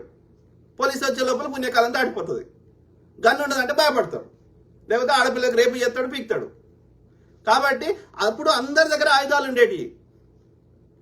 అప్పుడు వాడు భయపడ్డాడు మన దగ్గర రావాలంటే, కొట్టాలంటే. సో ఆ పరిస్థితి నుంచి బ్రిటిష్ వాడు ఏం చేసి వీళ్ళందరినీ కంట్రోల్ చేయాలంటే పోలీస్ వ్యవస్థను తెచ్చేసి ఎవరి దగ్గర ఆయుధం ఉండొద్దు అని చెప్పిండు. ఆయుధం ఉంటే వాడు నేరస్తుడని లోపల వారేసాడు. సో అర్థమైందా?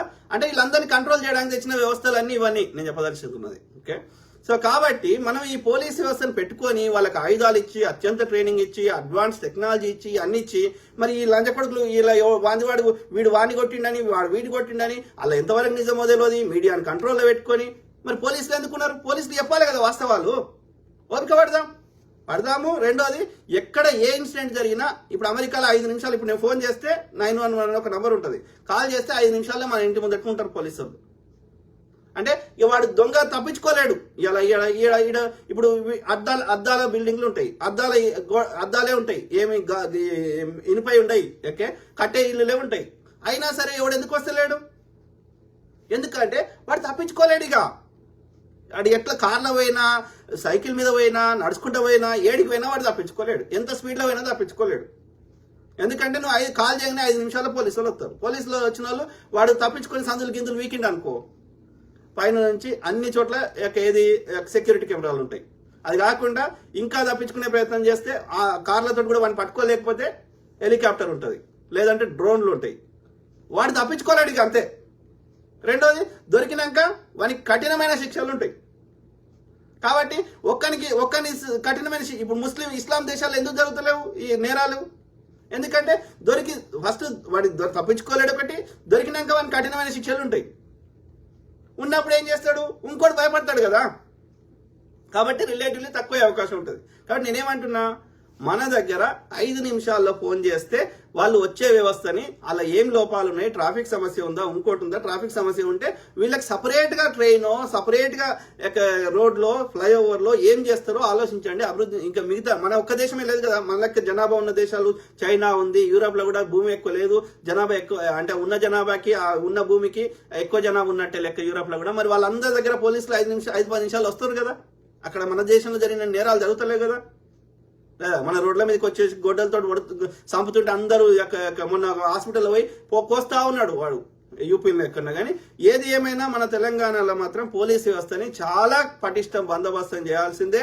ఓకే, అది ఇండిపెండెంట్గా పనిచేయాల్సిందే. ఇంకోటి ఏంటంటే, ఇండిపెండెంట్ పనిచేయాలంటే ఈ పోలీస్ అధికారులని, ఈ ఇండిపెండెంట్ సంస్థల అధికారులని వాళ్ళని మనమే ఎన్నుకోవాలి. అప్పుడే అవి ఇండిపెండెంట్గా పనిచేస్తాయి. అర్థమైందా? ఎమ్మెల్సీలను, ఎమ్మెల్యేలను ఎట్లయితే ఎన్నుకుంటారో ప్రజలే ఎన్నుకోవాలి. వాడు 1 ఇయర్ గడువు ఉంటుంది, 1 ఇయర్ ఉంటుంది వాని కాల పరిమితి. 1 ఇయర్లో చక్కగా చేయకపోతే ఇంకొని ఎన్నుకుంటారు, ఆ పోలీస్ అధికారిని కానీ, ఆ యొక్క సిబిఐ అధికారిని కానీ, ఆ ఎలక్షన్ కమిషన్ అధికారిని కానీ. అప్పుడు ఆమె ఏమైనా కొంత ఇండిపెండెంట్గా పనిచేసే అవకాశం ఉంది. ఒక పోనీ చదువుకొని ఎన్నుకునే వాళ్ళకంత విచక్షణ లేకపోతే కనీసం గ్రాడ్యుయేట్ల కన్నా ఆ యొక్క ఎన్నుకునే అధికారం ఇవ్వాలి. లేకపోతే ఈ అధికారి, ఈ ప్రభుత్వంలో ఉన్న వాళ్ళు వాళ్ళ అనుకూలం వాళ్ళని పెట్టుకుంటే ఆ పార్టీ అనుబంధ సంస్థ లెక్క పనిచేస్తున్నాయి. అది సిబిఐ అయినా, ఈడీ అయినా. అది సిబిఐ అనేది, ఈడీ అనేది ఎక్స్ట్రాక్షన్ కోసం పనిచేస్తుంది. అది ఎవడన్నా అడ్డదారులు సంపాదించిన సంపాదనలో వారి వాటాన్ని తీసుకోవడానికి ఇవాళ సిబిఐ, ఈడీలు పనిచేస్తున్నాయి. ఐటీ డిపార్ట్మెంట్లు very unfortunate, they are abusing every system. అర్థమైందా మిత్రులారా? సో ఆ క్రమంలో ఇక్కడ ఈ నేను కవితను సపోర్ట్ చేస్తలేను, మల్లిగాడైతే దొంగ, అది మాత్రం చెప్పగలుగుతా. ఓకే, కవితని 1% కూడా సపోర్ట్ చేస్తలేను. వాళ్ళు యొక్క చిల్లర వాళ్ళకేందంటే వాళ్ళ ఆధిపత్య ధోరణి ఉన్నది కాబట్టి ప్రజలందరి దగ్గర పైసలన్నీ దోసుకొని వాళ్ళ దగ్గర పెట్టుకొని ఎవడన్నా అడిగితే చిల్లర వారేసుడు తప్ప వీళ్ళ చేల పైసలు లేకుండా చేస్తే మనకు ఈ చిల్లరకు అమ్ముడు పోతారు, మనకి చెప్పినట్టు వింటారు అని వాళ్ళ థాట్ ప్రాసెస్ ఈ కవిత ఈ ధోరణిది. అంతేగాని ఇప్పుడు నేను ఒక వ్యక్తిని, ఒక రెడ్డి, ఒక వెలమనో, ఒక ఇంకోనో తప్పు పడతలేను, అది ఒక బ్రాహ్మణో ఇండివిజువల్ తప్పు పడతలేను. ఎందుకంటే we are all part of that. ఈ బ్రాహ్మణ వ్యవస్థలో మన సబ్ కాన్షియస్ లెవెల్లో మన అందరినీ ఇప్పుడు వాళ్ళు చెప్పకుండా వీళ్ళే బానిసగా అయ్యా దొర నీ బాంచని కాలు మొక్తా అనేటోళ్ళు ఎంతమంది లేరు? Nobody is exception. అది తక్కువ కులమాడా అగ్రకులమాడా కాదు. ఇలా బ్రాహ్మణి కాలు మొక్కితే మనకి ఏం తప్పు అనిపిస్తలేదు. మరి అదే ఒక్క బ్రాహ్మణ్ణి వేరే కులపోనికి మొక్కమని సచ్చినా మొక్కడాడు, చిన్న పోరాడైనా మొక్కడు. ఒక్క చిన్న పోరాడి బ్రాహ్మణ్ని పట్టుకొని పోయి ఆ పూజారి కొడుకునో బిడ్డనో తీసుకుపోయి ఒక రెడ్డి ఆయననో, ఒక వెల్మాయనియో, లేకపోతే ఒక శాలాయనియో, ఒక సాకలాయనియో, ఒక మాదిగానియో కాలు మొక్కమని చూద్దాం. మంచిగా అప్పుడే సబ్బు పెట్టుకొని స్నానం చేసి వస్తా మొక్కమని మొక్కరు. ఎందుకంటే ఆ సబ్ కాన్షియస్ లెవెల్లో మనందరి బ్రెయిన్ చెడదొబ్బి పెట్టిర్రు వేల సంవత్సరాల నుంచి. కాబట్టి అందులో ఒక మాదిగాని ఇట్లా బిహేవ్ చేసినా, ఒక సకలాన్ని ఇట్లా బిహేవ్ చేసినా, ఒక మంగళాన్ని ఇట్లా బిహేవ్ చేసినా, లేకపోతే ఒక రెడ్డి ఆయన చేసినా, ఇంకో ఆయన చేసినా ఎవరిని మనం తప్పుపట్టడానికి లేదు. అది గాంధీ గారైనా, అంబేద్కర్ గారైనా, ఇంకోరైనా. ఎందుకంటే అది మనం కావాలని తెచ్చుకున్నది కాదు. అది మన ఆలోచన విధానం. వేల సంవత్సరాల నుంచి అట్లా మన యొక్క సబ్ కాన్షియస్ లెవెల్లో మనం అట్లా చేసినప్పుడు చిన్నప్పుడు ఏది అన్నం తినడం నేర్చుకున్నాం, సైకిల్ తొక్కడం నేర్చుకున్నాం, నడవడం నేర్చుకున్నాం. ఇప్పుడు ఆలోచించి సైకిల్ తొక్కుతామా? ఆలోచించి అన్నం పెట్టామా? ఆలోచించి చేస్తామా? అది మనకు సబ్ కాన్షియస్ లెవెల్ లేకుండానే చేసేస్తాం కదా. చిన్నప్పుడు నడవడానికి ఎంత కష్టమయ్యేది. ఏడాదిన్నర ఉన్నప్పుడు కొంతమంది పిల్లలు 3 ఏడాదిన్నర 2 ఏళ్ళ దాకా కూడా నడవకపోతే తల్లులు కానీ తండ్రులు కానీ ఎంత బాధపడతారు. మరి ఇవాళ మనం ఆలోచించకుండా ఎట్లా నడవగలుగుతున్నాం? చిన్నప్పుడేమో అదే ఆలోచన లేకపోతే నడవలేకపోయినాం, నేర్చుకోవడానికి చాలా కష్టపడ్డాం. ఇవాళ మనం ఆలోచన లేకుండా, కాన్షియస్నెస్ లేకుండా మనం ఆ పనులు చేస్తున్నాం. ఇవాళ గాలి వీసుకున్నప్పుడు మనం ఆలోచిస్తున్నామా అంటే అర్థమైంది. ఈ సబ్ కాన్షియస్ లెవెల్లో ఓకే ఆ యొక్క డిఎన్ఏ కాన్సెప్ట్ చెప్పినా కదా, ఆ యొక్క జామ గింజకెళ్ళి జామ చెట్టుకి లక్షణాలు వచ్చినట్టుగా మన తల్లిదండ్రుల నుంచి మన తల్లిదండ్రులకి వాళ్ళ లోపల బ్రెయిన్ లో ఉన్న లక్షణాలు, వాళ్ళ తాత లోపల ఉన్న లక్షణాలు, అట్లా 7 అందుకే పెళ్లి చేసేటప్పుడు ఇటు 7 తరాలు చూడాలి, అటు 7 తరాలు చూడాలి అంటే ఎందుకన్నారు? ఎందుకంటే నీ ముక్కు అనేది నీ తాతది ఏదో వచ్చి ఉంటుంది, అర్థమైందా? ఆ డిఎన్ఏలో లక్షణాలు వస్తాయి. సో ఆ డిఎన్ఏ ఎట్లా మారుతుంది? నీ యొక్క వంశపారంపర్యంగా. అందుకే జెనెటిక్స్ అంటే ఏంది గదే. అందులో మన ఆలోచనలు ఏమి మారితే ఆ ఆలోచనలు కూడా ఆ డిఎన్ఏలో రిజిస్టర్ అవుతాయి అన్నప్పుడు మన ఆలోచనలు మళ్ళీ మన పిల్లలకు కూడా వస్తాయి, అర్థమైందా? సో కాబట్టి ఈ డిఎన్ఏలో మార్పులు జరుగుతూ ఉంటాయి. కాబట్టి ఈ యొక్క మనం ఆలోచించే విధానము ఇవాళ సాకలైనకి ఇడిచిన బట్టలు ఆ యొక్క ప్రెగ్నెంట్ లేడీ కానీ ఆ యొక్క చిన్నపిల్లలై ఆ 1-2 పోయినాయి కానీ ఉతకడానికి వాళ్ళకి నామోషి ఏమీ అనిపిస్తలేదు. వాళ్ళు పోతున్నారు, కంఫర్టబుల్ ఉతుకుతున్నారు. అదే మరి ఇంకో బ్రాహ్మణ్ ఇంకో ఆయన చేయమని ఆ పని గలీజ్ అని అంటారు. మరి ఆయనకేమో గలీజ్ అనిపిస్తలేదు, వాళ్ళ రోడ్లు ఉడిస్తే వాళ్ళకి ఏం 1% కూడా అనిపిస్తలేదు. ఈ బ్రాహ్మణ స్త్రీకి ఎందుకు అనిపిస్తుంది? ఆ జోగిని వ్యవస్థ దేవదాసి ఆమెకి ఏం తప్ప అనిపిస్తలేదు. రోడ్డు మీద దేవుని పేరు చెప్పేసి ఆ యొక్క ఏది మునసబులు పూజారులు అందరూ ఆమెను వాడుకుంటే ఆమెకి ఏం తప్ప అనిపిస్తుంది. ఆమె అదృష్టంగా ఫీల్ అవుతున్నది. అరే వీళ్ళు ఇంత పెద్ద కులం వాళ్ళు కూడా నన్ను ముట్టుకుంటారు, ఏదో కారణం చేద్దామని ఆమె సంతోషపడుతుంది ఆ జోగిని, ఆ చిల్లర కోసమో దేనికోసమో. కానీ అదే బ్రాహ్మణ స్త్రీని చేయమని గలీజ్ అంటారు. ఈమె మైండ్ ఎందుకు కంఫర్టబుల్ ఉన్నది, ఆ మైండ్ ఎందుకు అట్లా ఉన్నది అంటే ఆ సబ్ కాన్షియస్ లెవెల్లో ఆ యొక్క న్యూరల్ పాత్వేస్ అవి అట్లా మన బ్రెయిన్ ని మార్చిర్రు వేల సంవత్సరాల నుంచి. కాబట్టి ఒక రెడ్డి ఆయన మనని ఒక మాదిగాని ఇట్లా అన్నాడు, ఒక వెల్మ ఆయన అన్నాడు అంటే నేను ఆయన తప్పుపడతలేను. ఈ వ్యవస్థని పెంచి పోషిస్తున్నది, ఈ మనధర్మ శాస్త్రాన్ని రాసింది, దాన్ని అందరి మీద రుద్దింది, ఆ సబ్ కాన్షియస్ వల్ల మనని నాశనం చేసిందోడు ఆ ఆర్య బ్రాహ్మణుడు. వాడి రూట్ కాదు కదా పెట్టాల్సింది. వీళ్ళు కావాలని చేస్తలేరు కదా, ఆలోచించండి. కాబట్టి మనం ఎడ్యుకేషన్ చేసి వాళ్ళకి ఆలోచన విధానాన్ని మారిస్తే మెల్లమెల్లగా మార్పు వస్తుంది. ఆ రెడ్డి ఆయనైనా, ఆ వెల్మ అయినా, ఇంకో ఆయనైనా మనకి గౌరవం ఇస్తాడు, వాల్యూ ఇస్తాడు. ఓకే, అట్లనే వీళ్ళు కూడా బానిసకి ఇలా లొంగిపోరు, చిల్లరెక్కువ బానిస ఎక్కువ లొంగిపోరు. అది సాధ్యమవుతుంది ఎప్పుడు మనకి ఆ యొక్క విషయ పరిజ్ఞానం చేస్తూ ఆ రూట్ కాజ్ ఎవరైతే ఆ యొక్క ఈ వ్యవస్థలను అన్నింటినీ పెంచి వర్ణ వ్యవస్థని కుల వ్యవస్థని పెంచి పోషించారో ఆ రూట్ కాజ్ ని ఆ బ్రాహ్మణ వ్యవస్థని ఆ మనువాద వ్యవస్థని మనధర్మశాస్త్రం అఫీషియల్ గా పుస్తకం మనకు కనపడకపోవచ్చు ఇక్కడ ఉంది ఏడుంది అనేటోళ్ళు ఉండొచ్చు. అది లేదు అఫీషియల్ గా, వెనకటి నుంచి కూడా లేదు. వాడు బ్రహ్మ ముక్కులకెళ్ళి వేద ఆలోచన అని చెప్తున్నాడు కదా, ఎక్కడ ఏడున్నది? పుస్తకం లేదు. పుస్తక రూపంలో రాసింది ఈ యొక్క గత 50-100 సంవత్సరాల నుంచి రాసిన ఏ పుస్తకాలని. అంతకుముందు మౌఖికంగా ఉన్నాయి. వాని కొడుక్కో వాని బిడ్డెక్కో చెప్తే వాడు మళ్ళీ వాని ఇంకో బిడ్డ వానికి బిడ్డెక్కో ఇట్లా మౌతు ఉన్నాయి. వాళ్ళ బ్రెయిన్లు ఉన్నాయి. అర్థమైందా? ఇలా వేమన శతకాలు ఏడున్నాయి. పుస్తకం లేకుండా ఒకసారి నేర్చుకుంటే నేను మళ్ళీ నా కొడుకు చెప్తాడు కదా, ఆడు కూడా చెప్తాడు కదా, ఆడు వాని కొడుకు చెప్తాడు కదా. కాబట్టి మన బ్రెయిన్ లో ఉన్నాయి. మనువాదం అనేది మన బ్రెయిన్ లో ఉన్నది ఆల్రెడీ. మన పుస్తకం రూపంలో ఆడ పుస్తకం ఉంటేనే ఉన్నట్టు కాదు, ఆల్రెడీ ఉన్నాయి. ఆ రకంగానే మనం ప్రవర్తిస్తున్నాం. మనమైనా అందరూ వీటిని అన్నింటినీ ఎవడు పెంచి పోషిస్తున్నాడు? గుడి పోగానే చెప్తాడు కదా, ఆడు పెళ్లిలో మంత్రాలు చెప్పేటప్పుడు చెప్తాడు కదా, వాడు చెప్పిందే కదా అందరూ పాటిస్తుంది. పంచాంగం చూడాలని ఎవడు చెప్తున్నాడు? ఈ టైం మంచిగుంటుంది, ఈ టైం చెడ్డగుంటుంది అని ఎవడు చెప్తున్నాడు? సో ఆల్రెడీ ఉన్నాయి. ఆల్రెడీ మన మీద రుద్దుతా ఉన్నారు ప్రతిరోజు. అది మనం గుర్తుపడతలేము అంతే. అర్థమైందా? సో కాబట్టి ఇక్కడ ఒకటే నేను చెప్పదలుచుకుంది ఏంటంటే, yes, Kavitha is a political party. కవితది ఓకే, నేను ఆమెకు 1% సపోర్ట్ చేస్తలేను. She has every right like any other party to talk on behalf of బీసీల సమస్యల మీద మాట్లాడే హక్కు రేవంత్ రెడ్డి గారికి ఎంత హక్కు ఉందో కవిత గారికి కూడా అంతే హక్కు ఉంది. దాన్ని వద్దు అనే హక్కు ఎవరికి లేదు. వాళ్ళు చెప్తుంది ఎంతవరకు జెన్యూన్ ఉన్నారనేది ఆ బీసీ ప్రజలు నిర్ణయించుకుంటారు. But every political party has the right to talk any public issues of any community. ఏ సామాజిక వర్గానికి చెందిన సమస్యలనైనా ఏ రాజకీయ పార్టీ అయినా ఏ స్వతంత్రంగా ఉండే వ్యక్తి అయినా మాట్లాడే హక్కు ఉంది. దాన్ని ఆపే హక్కు మల్లిగాడు కాదు అని అయ్యకు కూడా లేదు. ఒకవేళ కవిత గారైనా మల్లిగాడైనా వైలెన్స్ క్రియేట్ చేస్తా, దాడులు చేస్తా అంటే పోలీసులు ఉన్నది నేరాన్ని ఆపడానికి, హింసని ఆపడానికి. కాబట్టి అది ఎవరు చేసినా, కవిత గారు చేసినా, లేకపోతే మల్లిగాడు చేసినా, లేకపోతే అవాస్తవాలను వక్రీకరించినా, మీడియాను కంట్రోల్ పెట్టుకొని దుష్ప్రచారాలు చేసినా, వాళ్ళందరి మీద దుష్ప్రచారాలు చేసిన మీద కానీ, దాడులు చేసిన మీద కానీ, ఆ చిన్న శ్రీశైలం యాదవ్ ఎవరినో పెట్టుకొని ఈ రౌడీ షీటర్లను పెట్టుకొని వీడు దాడులు చేసే ప్రయత్నం చేసినా, లేకపోతే వాళ్ళ ఆత్మరక్షణ కోసం ఆత్మరక్షణ కోసం అది కూడా కావచ్చు. వీడిని పక్కకి చిన్న శ్రీశైలం యాదవ్ వాడు ఉన్నాడు ఇవాళ మల్లిగాని పక్కకి, వీళ్ళు వాళ్ళని కొట్టబోతుంటే వాళ్ళు ఉల్టా కొట్టిరు కావచ్చు. ఆత్మరక్షణ కోసం దాడి చేస్తే అది జరిపితే తప్పు కాదు అది. కాబట్టి ఎవడు ఫస్ట్ కొట్టబోయిండు అనేది ఇప్పుడు తెలవాలి. ఎట్లా తెలుస్తుంది? పోలీసులు ఆ వాస్తవాలు 2 దిక్కుల ఇన్వెస్టిగేషన్ చేసి ఆ వాస్తవాలు ప్రజల ముందు పెట్టాలి. పోలీసులు ఆడ కెమెరాలు ఏమున్నాయి అన్ని చూసి. కాబట్టి పోలీసుల వర్షన్ వాస్తవం వచ్చేదాకా ఈ మీడియాని కంట్రోల్లో పెట్టుకొని ఆడు మళ్ళీ క్యూ న్యూస్ అన్న వానికి he needs attention. They want to come in Telangana. కాబట్టి they go to any extent.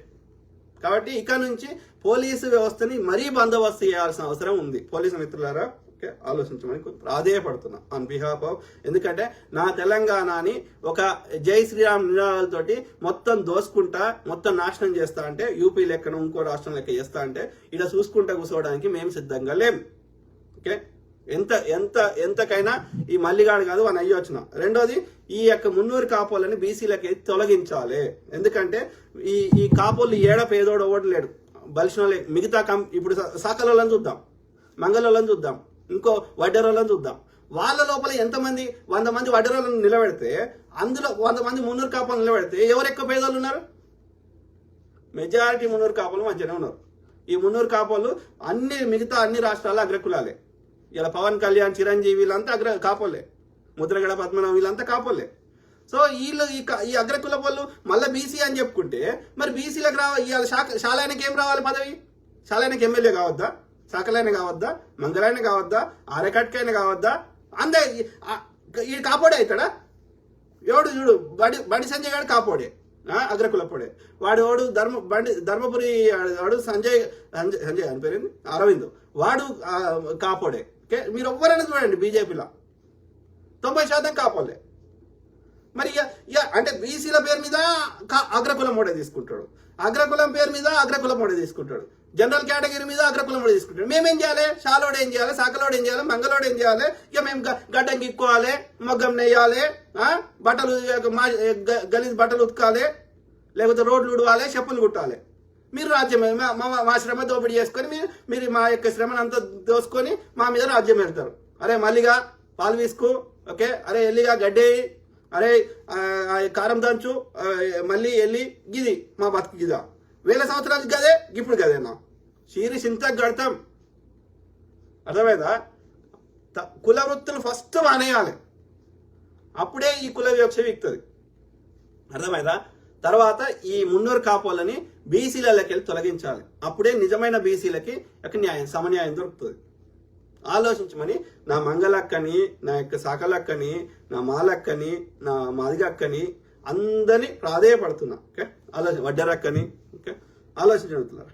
Me comment చదువు. దొంగలు తయారయ్యారు పోలీసు మిత్రులారా. ఇమ్మీడియట్ గా రేపు ప్రెస్ కాన్ఫరెన్స్ పెట్టి ఇలా ఎవరి తప్పు ఉంది ఏముంది ప్రజల ముందు వాస్తవాలు పెట్టండి. ఎవరు దుష్ప్రచారాలు చేసినా లోపల వారేర్రి, ఓకే, అట్లనే ఎవరు ఫస్ట్ దాడి చేసిరో వాళ్ళని లోపల వారేరు. తప్పదు, ఇది బీజేపీ కుట్ర. ఇది ఆలోచించగలుగుతున్నారు దయచేసి. నేను ఈరోజు ఏం లేదు కదా అంత ఏమంటారు మనం ఇప్పుడు మాట్లాడాల్సిన అంత ఇంపార్టెంట్ అని అనుకున్నా కానీ, బట్ వాళ్ళు చేసే దుష్ప్రచారాలకి నేను రావాల్సి వచ్చింది. అంటారు రాజేందర్ రెడ్డి సింగసాని తిరుమలలో సాయంత్రం 4 గంటలకు PM తర్వాత ఇంకోటి ఇదొకటి దరిద్రం వచ్చింది. ఆంధ్రాలో లెక్కున్నది, వాళ్ళు చేయని కుట్ర లేదు. ఆంధ్రప్రదేశ్లో వాడు ఏం చేసిండు మోడీ గారికి ఇప్పుడు సంకనాకుతున్నారు.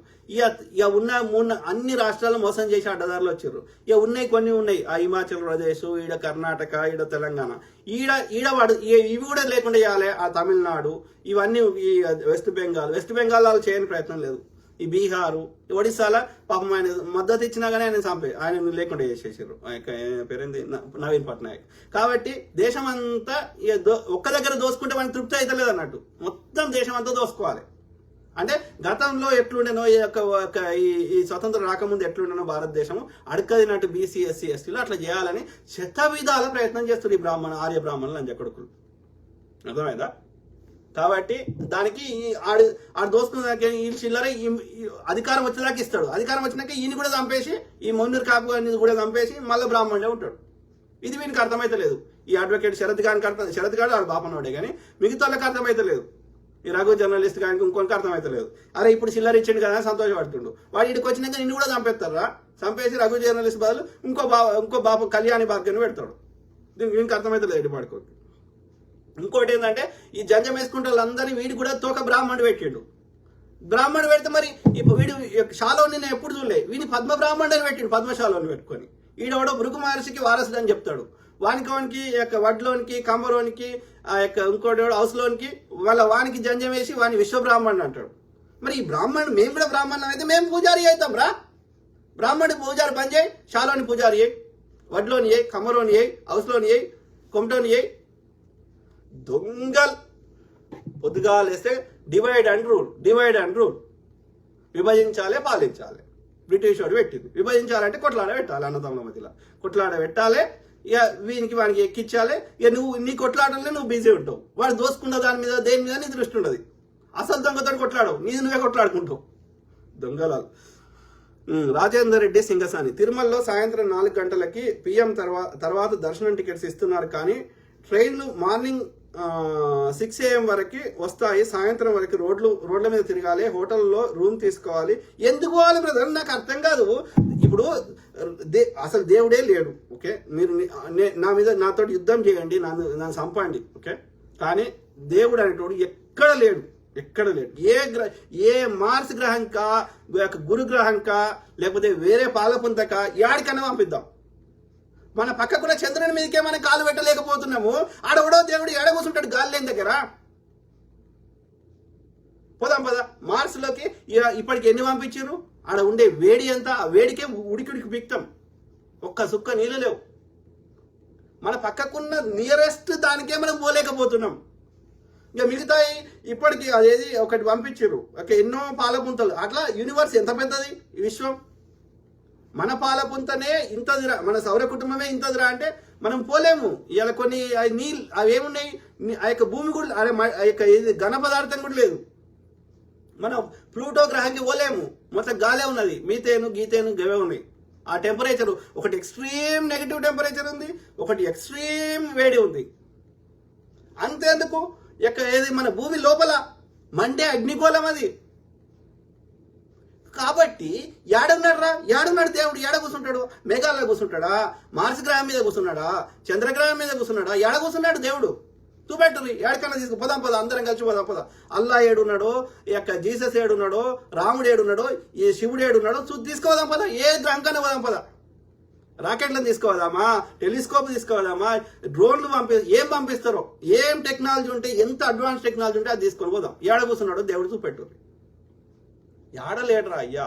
ఒకప్పుడు మనుషులలో ఎవడన్నా తోటి వాళ్ళకి మంచి చేస్తే వాళ్ళని దేవుడు అని పిలిచారు తప్ప ఏడలేరు. ఎల్లమ్మైనా, మైసమ్మైనా, పోషమ్మైనా, సమ్మక్కైనా, సారలమైనా, రాముడైనా, కృష్ణుడైనా అవి క్యారెక్టర్రా, ఊహించి రాసిర్రా, నిజంగా ఒకప్పుడు మనుషులు ఉండేనా, ఏదన్నా కావచ్చు. ఏదైనా సరే వాళ్ళు చేసిన మంచి పనులు ఎవడన్నా వేరే వాళ్ళని ఇబ్బంది పెడుతుంటే వాళ్ళని దుర్మార్గం నుంచి కాపాడిన వాళ్ళు, లేకపోతే వాళ్ళ జ్ఞానం పంచిన వాళ్ళు, వాళ్ళ వల్ల ఏదైనా ప్రజలకు లాభం అయితే వాళ్ళని దేవునిగా కొలుస్తున్నారు తప్ప ఎక్కడ ఎవడు లేడు. దేవుడు లేడు. ప్రజలందరినీ కంట్రోల్ చేయడానికి, లేకపోతే వాళ్ళందరినీ ఒక మంచి మార్గంలో పెట్టడానికి, లేకపోతే పైసలు ఇయ్యరా అంటే ఒడిగాడు కాబట్టి దేవుని పేరు మీద మనీ డిస్ట్రిబ్యూషన్ అయితే పేదోళ్ళు కొంత బతుకుతారనో, అట్లా ఏదైనా దేవుని కాన్సెప్ట్ తోటి, లేకపోతే ఒక మెంటల్ పీస్ దొరుకుతుందనో, ఇంతమంది డాక్టర్లు పెట్టి కౌన్సిలింగ్ చేసే బదులు మెంటల్ పీస్ దొరుకుతుందనో, వాని డే టు డే సమస్యల నుంచి ప్రజలు దృష్టి మరల్చడానికో దేవుడి కాన్సెప్ట్ యూజ్ అవుతుంది తప్ప అంత మించి దేవుడు ఏడలేడు. ఎవ్వడు వచ్చి నీ కష్టం తీర్చాడు. కాకపోతే ఒకటి మాత్రం ఉన్నది, శక్తి అనేది ఉన్నది, ఒక యూనివర్సల్ కాన్షియస్నెస్ ఉన్నది. ఆ యూనివర్సల్ కాన్షియస్నెస్ ని, అంటే ఆ ప్రకృతిని, ఆ యూనివర్స్ ని మనము నిజమైన ఏమంటారు ఎలాంటి కల్మషం లేకుండా మనం ఏదైనా ప్రార్థిస్తే తప్పకుండా అది మనకి జరిగే అవకాశం ఉంది. ఎందుకంటే మన లోపల ఉన్న చైతన్యము, కాన్షియస్నెస్, ఆ యూనివర్స్ ఉన్న కాన్షియస్నెస్ ఒకటే కాబట్టి అది మనం చెప్తే ఆ యూనివర్స్ కాన్షియస్ వినగలుగుతుంది. అంటే ఒక సిస్టమేటిక్ గా యూనివర్స్ నడుపుతుంది. ఒక శక్తి అనేది ఉంది, ఒక యూనివర్సల్ కాన్షియస్నెస్ అనేది ఉన్నది. కాబట్టి దానికి ఆ యూనివర్సల్ కాన్షియస్నెస్ కి ఒకడు అల్లా పేరు పెట్టిండు, ఒకడు జీసస్ పేరు పెట్టిండు, ఒకడు రాముడు పేరు పెట్టిండు, ఒకడు ఏమన్నా పేరు పెట్టిండు. కానీ ఇవన్నీ ఏం పేరు పెట్టకుండా నువ్వు ప్రార్థిస్తే జరుగుతుంది. నీ కోరికలో నిజాయితీ ఉంటే దానికి ఉన్నప్పుడు నువ్వు ప్రార్థన చేసుకో. కానీ ఈ మధ్యవర్తి ఎందుకు నీకు? ఆ ప్రకృతి నీకు నువ్వు కష్టపడకుండా నీళ్ళు ఇచ్చినప్పుడు, ఇప్పుడు వేరే గ్రహాల మీద నీళ్ళు లేవు, వేరే గ్రహాల మీద పంటలు పండాయి, వేరే గ్రహాల మీద ఇది లేదు, కానీ నీకు అన్ని నువ్వు కష్టపడకుండా ఇస్తున్నాడు కదా. ఏ పక్షికి దానికి బతకడానికి కావాల్సిన ఇస్తుండు కదా, ఒక తాబేలుకి ఇస్తుండు కదా, మనిషికి కూడా ఇస్తుండు కదా, రైట్? భూమి మీద నీళ్ళు లేకుండా చేయడం ఎంతసేపు, గాలి లేకుండా చేయడం ఎంతసేపు? మరి నీకు అన్ని ఇచ్చినాక మధ్యవర్తులు ఎందుకు? ఇలా మధ్యలో దోసుకుంటే వాళ్ళకి మనం ఎందుకు వాళ్ళని ఎంటర్టైన్ చేయాలి? వాడు కూడా మన లెక్క పని చేసుకుని బతకొచ్చు కదా, బ్రాహ్మణుడైనా, ఇంకోడైనా, పాస్టర్ అయినా, ఇంకోడైనా. ఆలోచించండి. మన లోపల అజ్ఞానాన్ని నింపి ఆ అజ్ఞానాన్ని వాళ్ళు క్యాష్ చేసుకుంటారు. అది పాస్టర్ అయినా సరే, ఈ యొక్క మఠాధిపతులైనా సరే, ఈ పూజారులైనా సరే. సింపుల్. అది రాయ్యా. ఇప్పుడు తిరుపతిలో ఉన్న అది వెంకటేశ్వరుడు అని ఎవరికి తెలియదు, అది ఏం విగ్రహమో ఎవరికి తెలియదు. అసలు గుడిలో కాన్సెప్టే లేదు. ఇప్పుడు ఆ విగ్రహాన్ని వలగొడితే వెంకటేశ్వరుడు వచ్చి మన ఆ విగ్రహానికి అంత పవర్ ఉంటే ఆ విగ్రహంలో, ఆ రాయి లోపల, మరి వచ్చేసి అలా పగలగొడుతుంటే అప్పుడు ముస్లిం రాజులు ఇవి వలగొట్టిరు అవి వలగొట్టిరు అన్నారు కదా, ఆ వలగొడుతుంటే మళ్ళీ అందరినీ చంపేసేది ఉండేది వాళ్ళకి వచ్చి వెంకటేశ్వరుడు, లేకపోతే ఇంకో దేవుడు రాముడు.